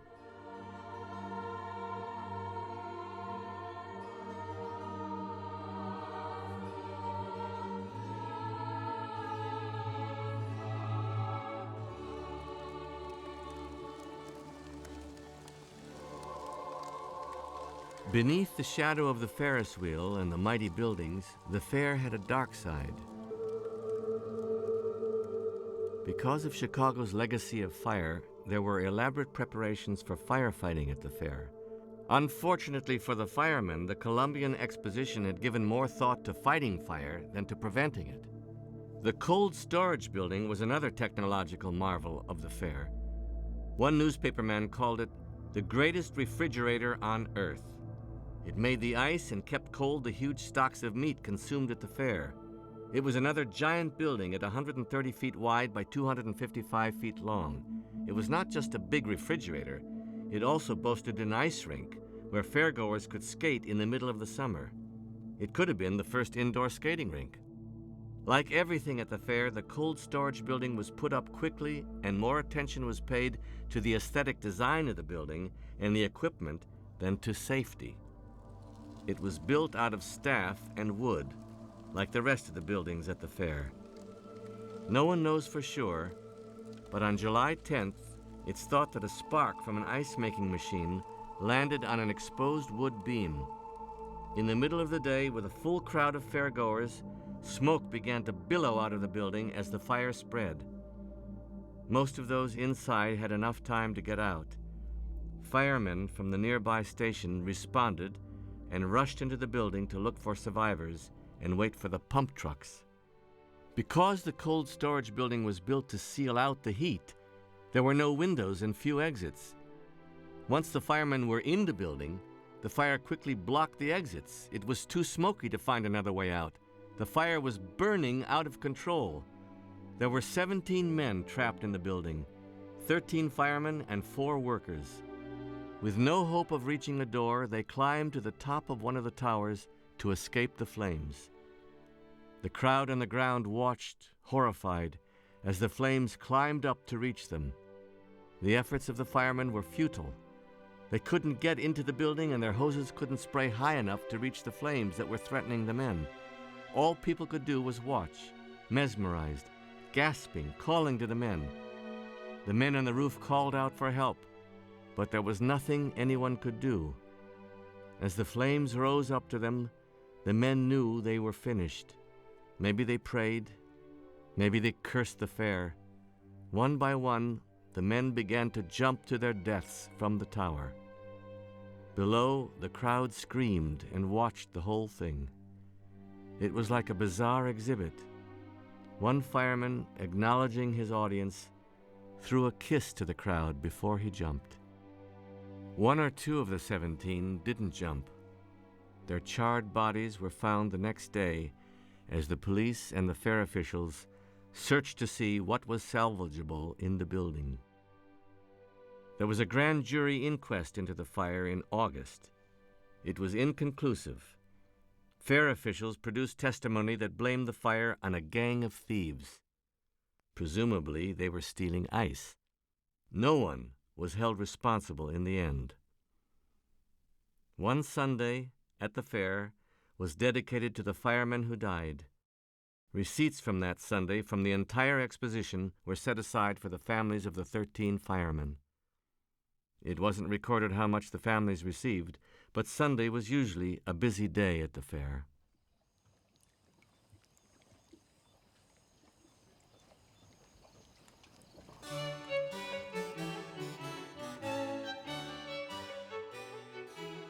There were dozens of other major buildings at the fair, containing a seemingly endless array of subjects and exhibits.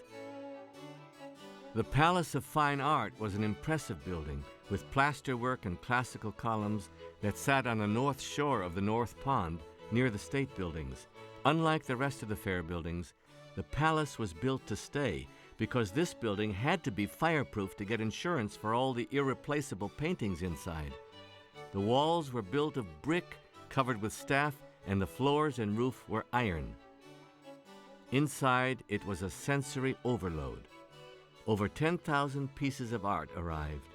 It was literally too much to display. It was so densely arranged that people had trouble taking in any one part of it. The galleries were too small for the art that arrived.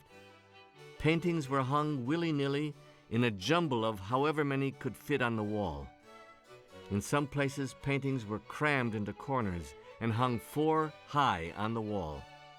Sculpture covered so much of the floor space that there was only a few feet to walk between them. The galleries were arranged by nation. The French exhibit was the biggest, next to the U.S. exhibit. The French exhibit had hundreds of paintings, all by the most renowned French painters of the day. Most of the paintings were technically perfect portraits and realistic scenes of historical events, battles, allegories, peasant life, and animal hunts.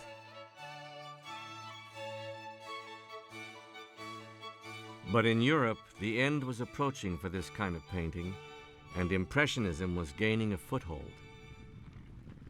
Regrettably, most visitors made only an obligatory dash through the Palace of Fine Art. There was never a very long wait in line. In an attempt to get some visitors, there were copious amounts of skin on display at the palace. French and Italian painters from the school known as Orientalism had exotic and romantic depictions of life in Arab countries. A favorite subject was, of course, women in harems. Just like the exhibits on the Midway, it was an outlet for Victorian fantasies and sexuality. But in the Art Palace, they were under the guise of art. Nobody protested the Palace of Fine Art. The Japanese art exhibits stood out from the European exhibits and got as many favorable reviews as the other Japanese exhibits at the fair. The Japanese exhibit was the only one that really was put together as a whole, rather than a mishmash of paintings and sculptures, and with a decided different style than the Europeans. For the artists who saw it, the Japanese exhibit was one of the most influential things at the fair in bringing Eastern art to the West.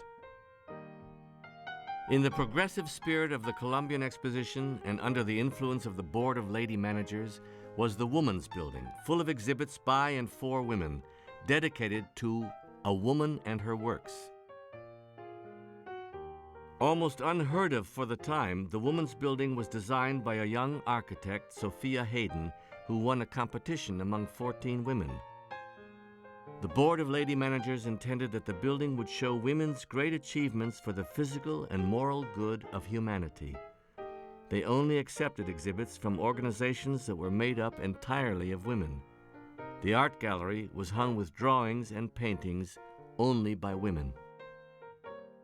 Fittingly, the most powerful woman in the world took a great interest in the Woman's Building, Britain's Queen Victoria, for whom the Victorian era is named and whose empire ruled a third of the globe, sent a special message of her interest in what this exhibition was doing for women, and donated embroidery by the Royal School of Needlework. The Empress of Russia and the Queen of Italy both sent their personal collections of laces. The Russian Empress also donated some of her own court costumes. One member of the Board of Lady Managers said, "Judging from the contours of these gowns, Her Imperial Majesty is an extremely shapely woman." The Columbian Exposition was the stage for the world debut of the nation that would be the central player in some of the bloodiest military conflicts of the 20th century. In stark contrast to the Woman's Building, the industrial heart of German military might was on display in Germany's Krupp Gun Pavilion, built like a castle with towers and turrets. Kaiser Wilhelm II of Germany was crowned in the spring of 1893. He sent his regrets that he could not personally attend the fair, but he made sure that the German Empire was well represented. Alfred Krupp, known as the Cannon King, had run the company since 1826. The Krupp Works was an enormous industrial plant in Essen, Germany, with over 25,000 workers. The family-owned company specialized in artillery guns. Krupp wasn't officially part of the German national exhibits, but they might as well have been. Krupp's might was Germany's might, and the company spent almost $1 million on an exhibit that would make any nation think twice about confronting Germany. 16 artillery guns lined the side of the exhibit facing the lake. From the middle of the guns stuck the barrel of the gun known as the Thunderer. The dimensions of the gun sounded unreal at the time. The barrel was 46 feet long and 17 feet in diameter. It weighed 124 tons. It could fire a 1-ton explosive projectile 15 miles and was the largest gun in the world. Geisert Gilhausen, the engineer running the Krupp exhibit, suggested that after the fair closed, they could fire the Thunderer. The concussion would knock down all the great buildings and save the time of dismantling them. The fair officials laughed, nervously, hoping that he was kidding. Major General John Schofield of the U.S. Army was quoted as saying, "The cannon of Herr Krupp makes a fit addition to an exhibition to the arts of peace." Ironically, these contributors to peace would be bombarding Paris in just over 20 years. In 1914, Kaiser Wilhelm led Europe into the bloodbath of World War I.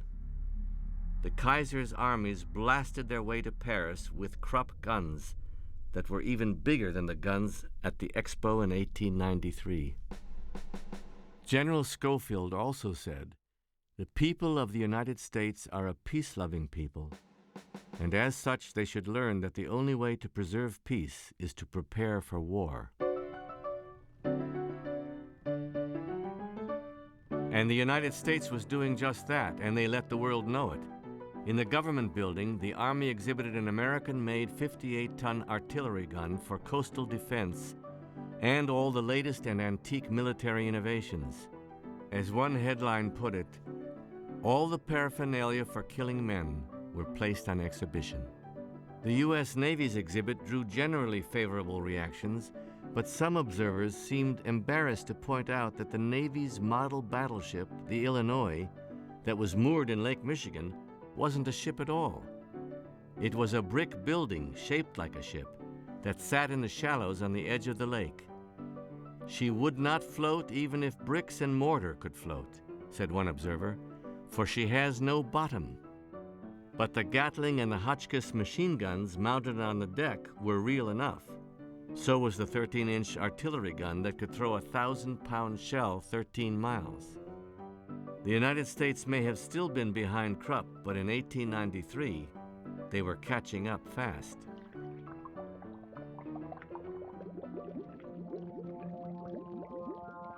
There were a few more awe-inspiring buildings at the fair. The Fisheries Building was tucked between the North Pond and the lagoon. Like many of the buildings, it contained a modern marvel, the world's largest aquarium. In fact, several of the world's largest aquariums, the only aquariums that anyone had ever seen. This was a novel idea. The fish were not just products to be harvested and eaten. They were for the first time seen as things of beauty. Crowds watched the fish, sharks, turtles, crabs, even a whale, in a way that had never been seen. The fish were not only edible, they were beautiful, colorful, and fascinating to watch. Even the most commercially minded observer found himself struck by the unexpected gracefulness and beauty of the fish. It was another sea change in attitudes that started at the fair. This was the birth of the modern aquarium. One building that left a legacy was the Transportation Building, which was kept out of the Court of Honor, tucked behind the mining building near the lagoon. The Transportation Building was one of the busiest places at the fair. Chicago architect Louis Sullivan refused to go along with the classical style of the buildings in the Court of Honor. An American fair, he insisted, should look like America, not Europe. The striking red and gold Art Deco arched entryway was in striking contrast to the uniform classical white of the Court of Honor. The 19th century was fascinated by movement, and the Transportation Building fed that fascination.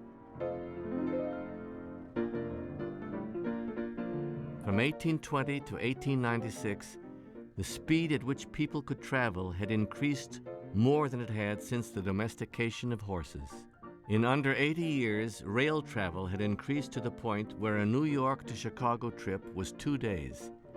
Steamships had cut ocean passages from months to days, and the Model T and the Wright brothers were not far off. Speaking of movement, from the Midway to the Grand Basin, the fair covered more than 600 acres, and there was obviously a lot to see. Quickly transporting people from one end of it to the other was a big job. Fortunately, exhausted walkers had many other ways of getting around at the fair. Estimates were that a person would have to walk over 150 miles if they were to see every exhibit.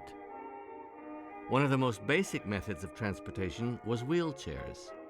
Not for the handicapped, but for people tired of walking. 75 cents an hour would get you a student to push you around in a wheelchair for an hour. So many of the young men pushing the chairs were theological students that the chairs became known as gospel chariots.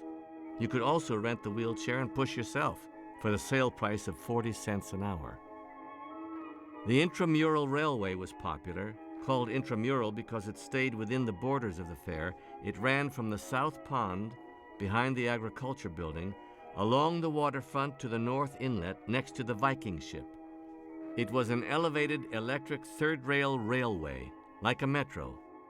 For 20 cents, it didn't cover a great distance, but it took you quickly where you needed to go. There was also the movable sidewalk, which was a big deal in the promotional material for the fair, but it didn't work very well. The idea was to have a flat escalator with benches, like the people movers in modern airports, that would take people from the boat landing at the end of the pier to the casino on the waterfront next to the peristyle. The movable sidewalk wasn't ready until the middle of the fair, and after that it broke down so much that the directors figured that it wasn't worth maintaining. The movable sidewalk turned into a white elephant, and the crowds had to walk the length of the pier. Water transport was a big part of the practical transportation at the fair. You could travel by water all over the fair by way of the lagoon, the canals, and the ponds. The boats were also one thing that added to the romantic Venetian feel of the White City. There were all kinds of boats, including the quaint electric launches that carried groups from one spot to another. But most romantic of all, there were gondola rides around the lagoon to complete the feeling of Venice. The directors claimed that the gondolas were steered by real Venetian gondoliers, nicknamed the champions of the lagoon.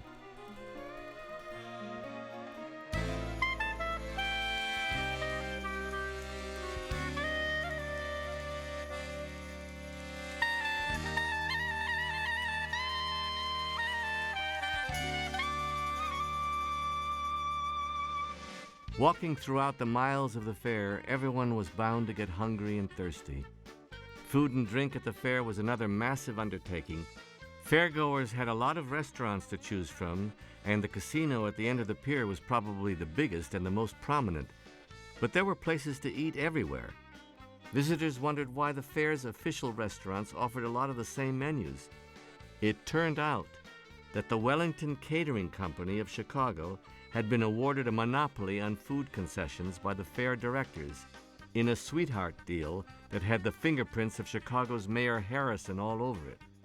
Other restaurants were required to buy all their food from Wellington, who slaughtered 50 cattle a day to keep the restaurants in meat. Wellington's concession went beyond food and meat. Vendors were also required to buy cigars, spring water, and other items from them. The Chicago newspapers during the fair were full of stories about price gouging by Wellington. The directors promised several times to look into the prices. In the fair, pork and beans and pumpkin pie cost 50 cents, which was expensive in 1893. One writer reported paying 90 cents for a sweet potato, bread, and butter. A lot of people ate outside of the fair, where Chicago vendors sold a 25-cent meat supper. If you wanted to eat at one of the enormous ritzy restaurants like Old Vienna or the Marine Cafe, you waited a long time in line. Even though each restaurant could have had a staff of around 2,000 cooks and waiters, the crowds didn't move very fast. A big crowd got quick meals every day at the New England Clambake Building, which was near the foreign buildings on the north end of the fair and would seat several thousand patrons. Clams and oysters were a very common meal in America then, and the Clambake produced a mountain of shells every day. If you were like most ordinary visitors, with only a day or so to visit the fair, you didn't waste time in the restaurant lines. Most fair visitors ate lunch at a counter selling quick meals or at a snack vendor. Chocolate and cocoa were especially popular. People strolling between exhibits stopped at the Dutch Houten and Zoon cocoa concession in a large exhibit building strategically placed along the lakefront walk right in front of the manufacturer's building. Walking around the fair in the summer was hot, especially in the heavy jackets and vests that almost all the men wore in Victorian America. But the women were even more overdressed, in hats, bustles, petticoats, and long-sleeved dresses buttoned severely at the neck. Women could always have ice cream or seltzer water from the concession stands at the Wellington Company, but the men had a relief from the heat that most respectable women wouldn't resort to in 1893: beer.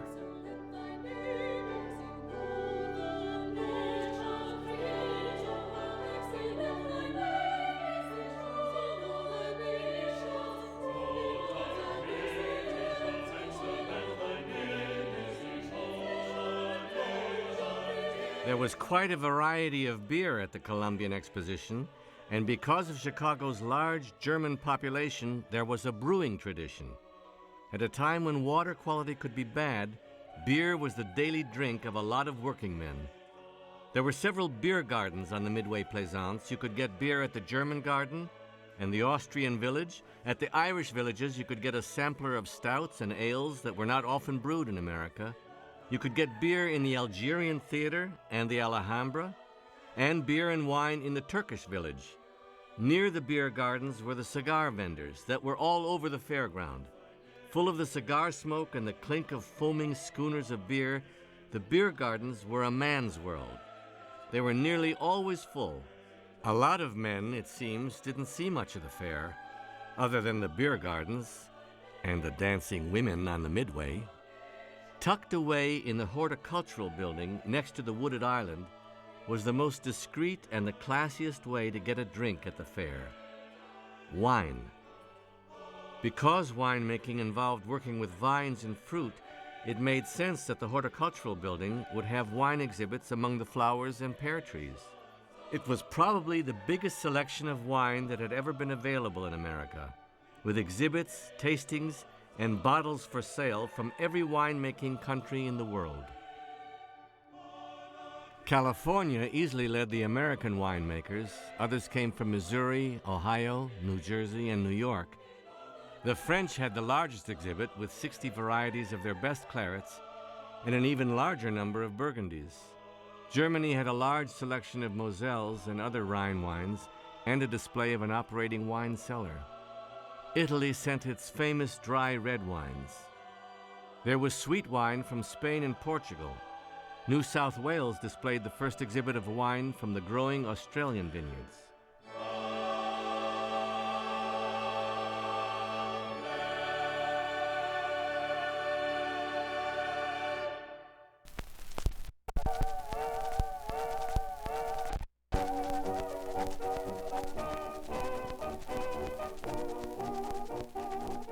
A lot of the firsts credited to the Columbian Exposition are related to food and drink. A new treat made of popcorn and molasses first appeared at the fair, although nobody called it Cracker Jack until after 1900. Chili con carne first appeared in America at the Chicago Fair, ground beef in chili sauce with beans. Modern chili like on a chili dog. Aunt Jemima made her first appearance at the expo. A new word appeared at the fair for a place to get an informal fast meal: the cafeteria.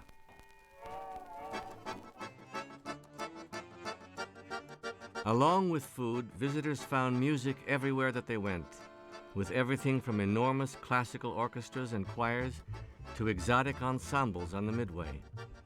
Like so much else, the less planned popular music did much better than the carefully planned serious music. The directors put a lot of money and effort into attracting renowned composers and orchestras, which almost all went to waste. They built the choral hall, which could hold an enormous choir with thousands of voices, and a music hall for classical works and a 114-piece orchestra. The directors' efforts didn't go very well. The biggest problem was the size of the buildings. The enormous halls were impressive, but the buildings were just too big to hear anything. The sound was lost in the vastness. Another problem with the serious music was the piano war. Western piano makers, led by Chicago's Kimball Piano Company, were determined that the Eastern piano makers, led by New York's Steinway, would not dominate the fair. It was a replay of the competition that brought the fair to Chicago in the first place. The music directors tried to create a competition for the best piano, which Steinway refused to take part in because it was beneath the company's dignity. Steinway pianos were banned from the fair. When the famous pianist Ignacy Jan Paderewski offered to perform a free concert at the fair, his Steinway had to be smuggled in.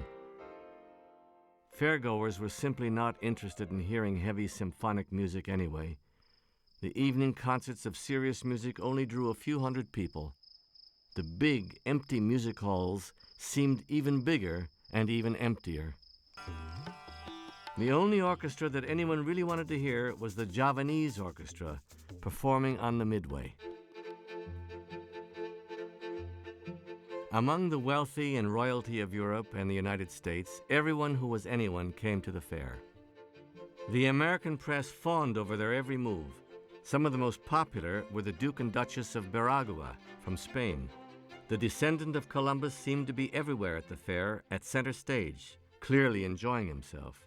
But the biggest royal celebrity was the teenage Infanta Donna Eulalia, who caused a commotion wherever she went. She was the Princess Diana of the day. Reporters covered what she visited, what she wore, what she ate, who she met. Archduke Franz Ferdinand of the Austro-Hungarian Empire visited. The same Franz Ferdinand who would be assassinated in Sarajevo in 1914 to spark World War I. An endless list of American celebrities came to the fair, but most of the visitors were from the American middle class. Visitors from as far away as New York could arrive at the fairground without changing trains. Like modern tourists, a lot of visitors arrived at the Columbian Expo with a definite plan of what they were going to see on their day and relied on guidebooks. Beside the cost of railway tickets, food, lodging, and the 50 cents to get into the fair, there were the extra costs if you wanted to do anything. The 50 cents only covered seeing the exhibits in the main fair. It didn't cover any fun on the Midway. 25 cents for an elevator ride here, 50 cents for a Ferris wheel ride there. For working people, the fare could add up quickly.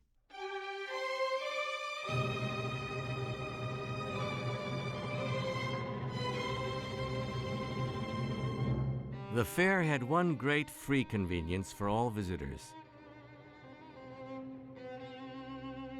toilets. The discreetly named Bureau of Public Comfort provided toilet facilities on a huge scale. Even on a busy day, the 1,500 lavatories and 2,000 urinals kept the lines short.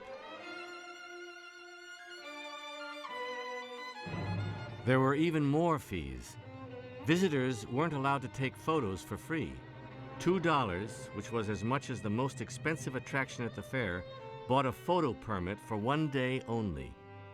Cameras of the day were too big and bulky to sneak into the fair, and the photo ban was strictly enforced, which is why you rarely see photos not taken by an official fair photographer.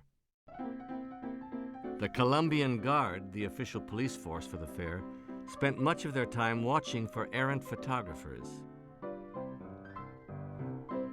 Among the visitors to the Chicago Fair were an untold number of pickpockets, thieves, and con artists. The huge crowd with money in their pockets, unfamiliar with Chicago, was just too tempting. The Columbian Guards, when they weren't stopping illegal photographers and arresting drunks, were chasing down reports of stolen purses and wallets. The guards weren't very effective. By most accounts, they sound like the Keystone Cops. Some guards got into an argument with waiters at the Hungarian Orpheum that led to a fight. The waiters beat up the guards. The guards arrested the head of the commission from Paraguay. Another commissioner was punched in the face by a gatekeeper. The guards also arrested the chief of the Manufacturers and Liberal Arts Department. To be fair, the directors had laid off 700 of the guards in June to cut costs, and they were understaffed and annoyed.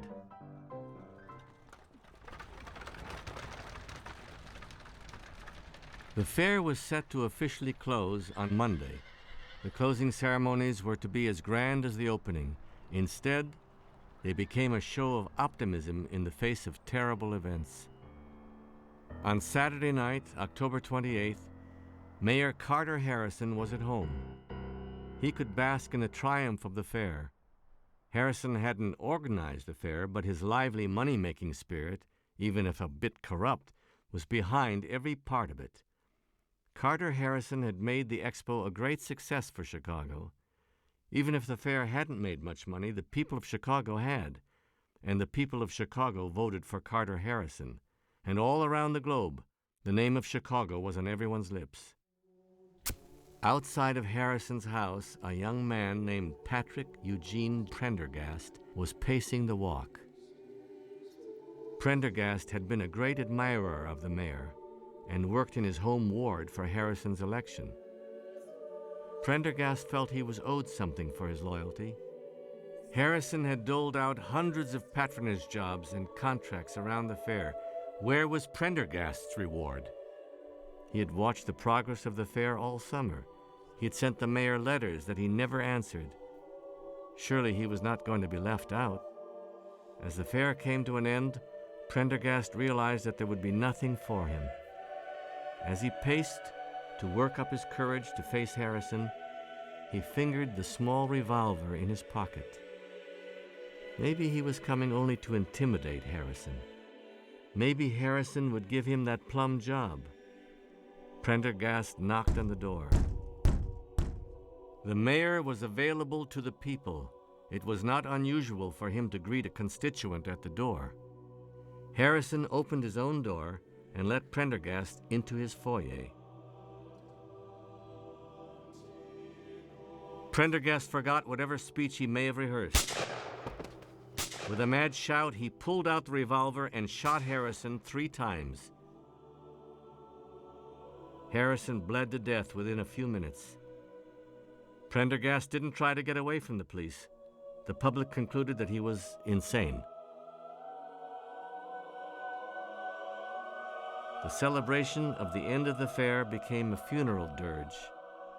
Harrison's body lay in state in City Hall throughout the ceremonies. Many people in Chicago lined up to see him in his casket rather than seeing the end of the fair.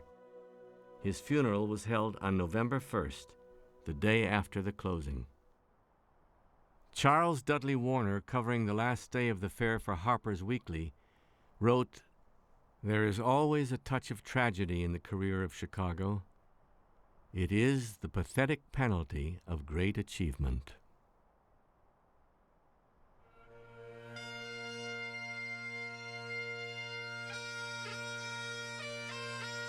While it lasted, the fair seemed like it would go on forever.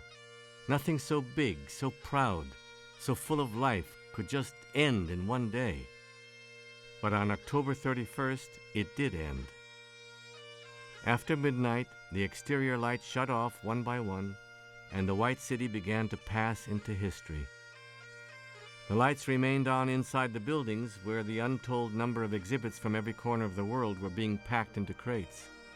It was a huge job, and the work had started even before the fair was over. Out on the Midway, the last night was anything but simple, calm beauty. It was probably the biggest party of the whole fair, as the crowd sought to have one last beer, one last cigar, buy one last trinket and camel ride, and say goodbye to the Arabs, Javanese, and Dahomis. The whole little world of people that had sprung up on that 1-mile strip would be missed. George Ferris and his crew of mechanics began planning the careful work of dismantling the wheel. Chicagoans started arguing through the newspapers about what to do with the fair buildings even before the fair was over.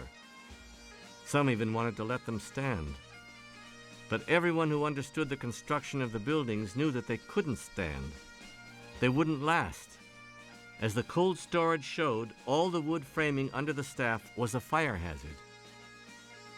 In January, a fire broke out in the casino and the peristyle. The fire damaged a number of buildings in the Court of Honor, and a fireman died fighting it.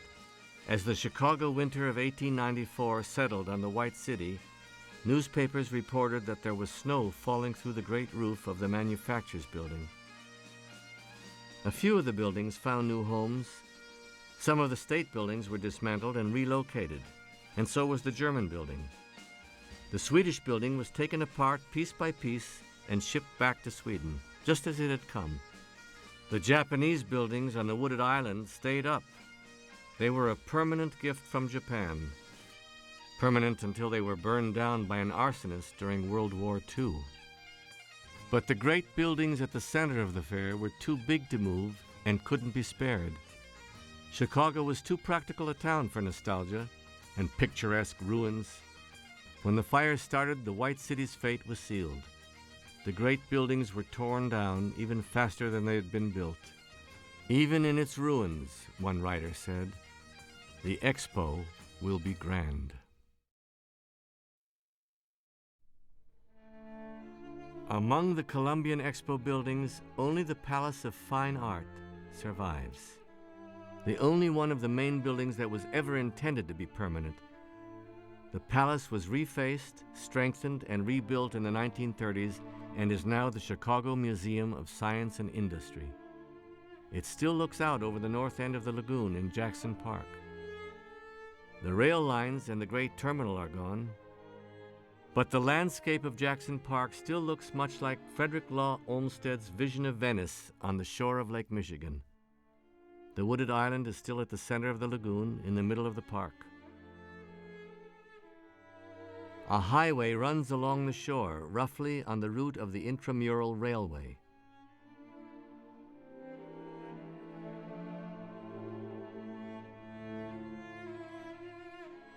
The Midway Plaisance is in the middle of the University of Chicago campus. It's still called the Midway Plaisance. The Chicago Bears are nicknamed the Monsters of the Midway after the landmark. The Midway is laid out as it was in 1893, but it's hard for one to imagine the Ferris wheel, the Cairo Street, and the thousands of people strolling through, gawking at the marvels and the curiosities that had camped there.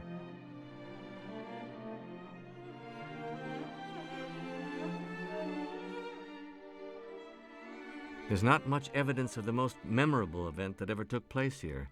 In the summer of 1893, this park was the center of all the earth, the place where all thoughts turned, the goal of every traveler, where the newspapers of the world all had correspondents to tell the story for the folks back home. The Chicago World's Fair is gone.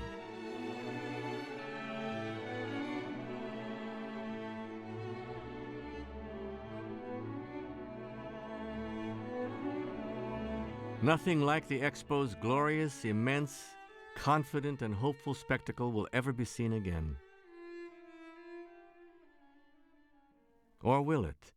If history repeats itself, then perhaps we can all look forward to another glorious exposition, bringing the world together in peace for a few beers, and to gawk at the wonders of a diverse planet, progress, optimism, ambition, and humanity's sheer delight in variety and discovery.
After the passage of 140 years, the now quiet battlefield of Gettysburg continues to conjure up images of men desperately fighting for the cause that brought them there.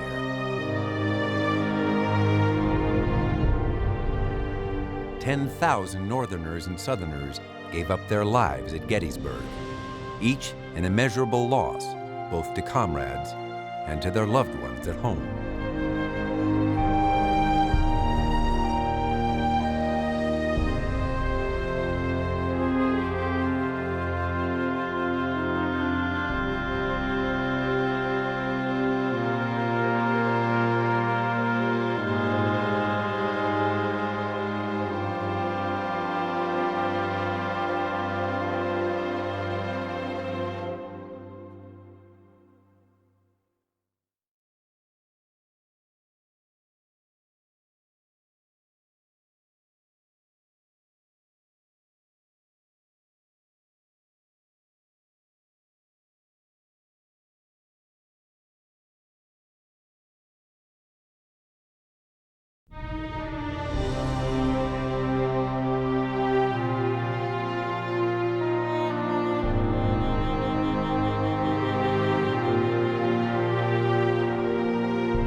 On the 31st day of May, 1889, more than 2,000 lives were lost when the South Fork Dam collapsed.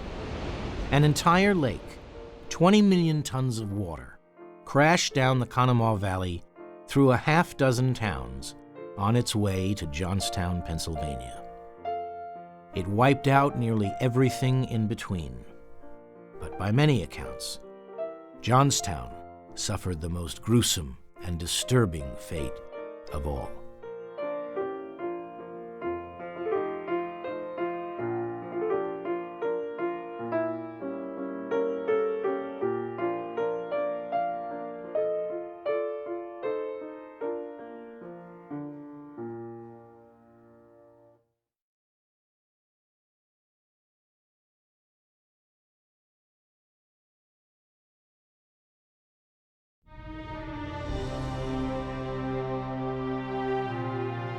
Although much has been written and shown about America's Civil War, most sources focus mainly on the North, and very few resources tend to capture the equally important stories of the South. The Civil War Minutes Confederate series emphasizes the everyday life of the Confederate Army and its soldiers. This 3-hour series digs beneath the major battles to examine unique items and events, giving a personal glimpse into Civil War life.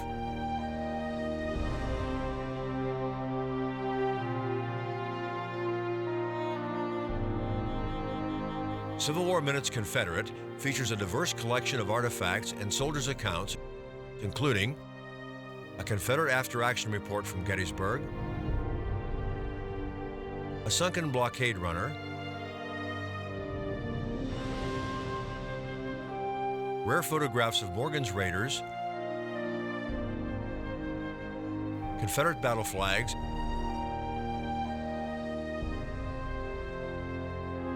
and much, much more.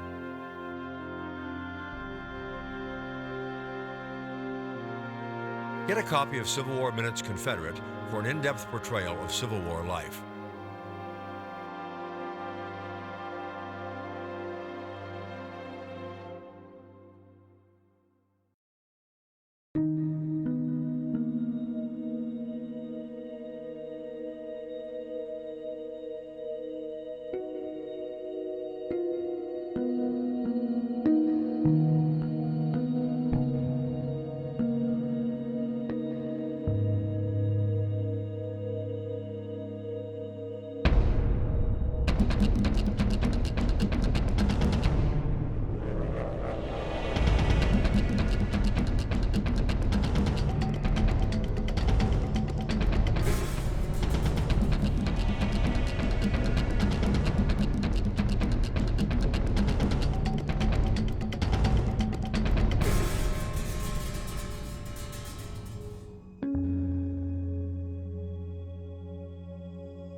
It will be a bloody day. I believe I am prepared to die.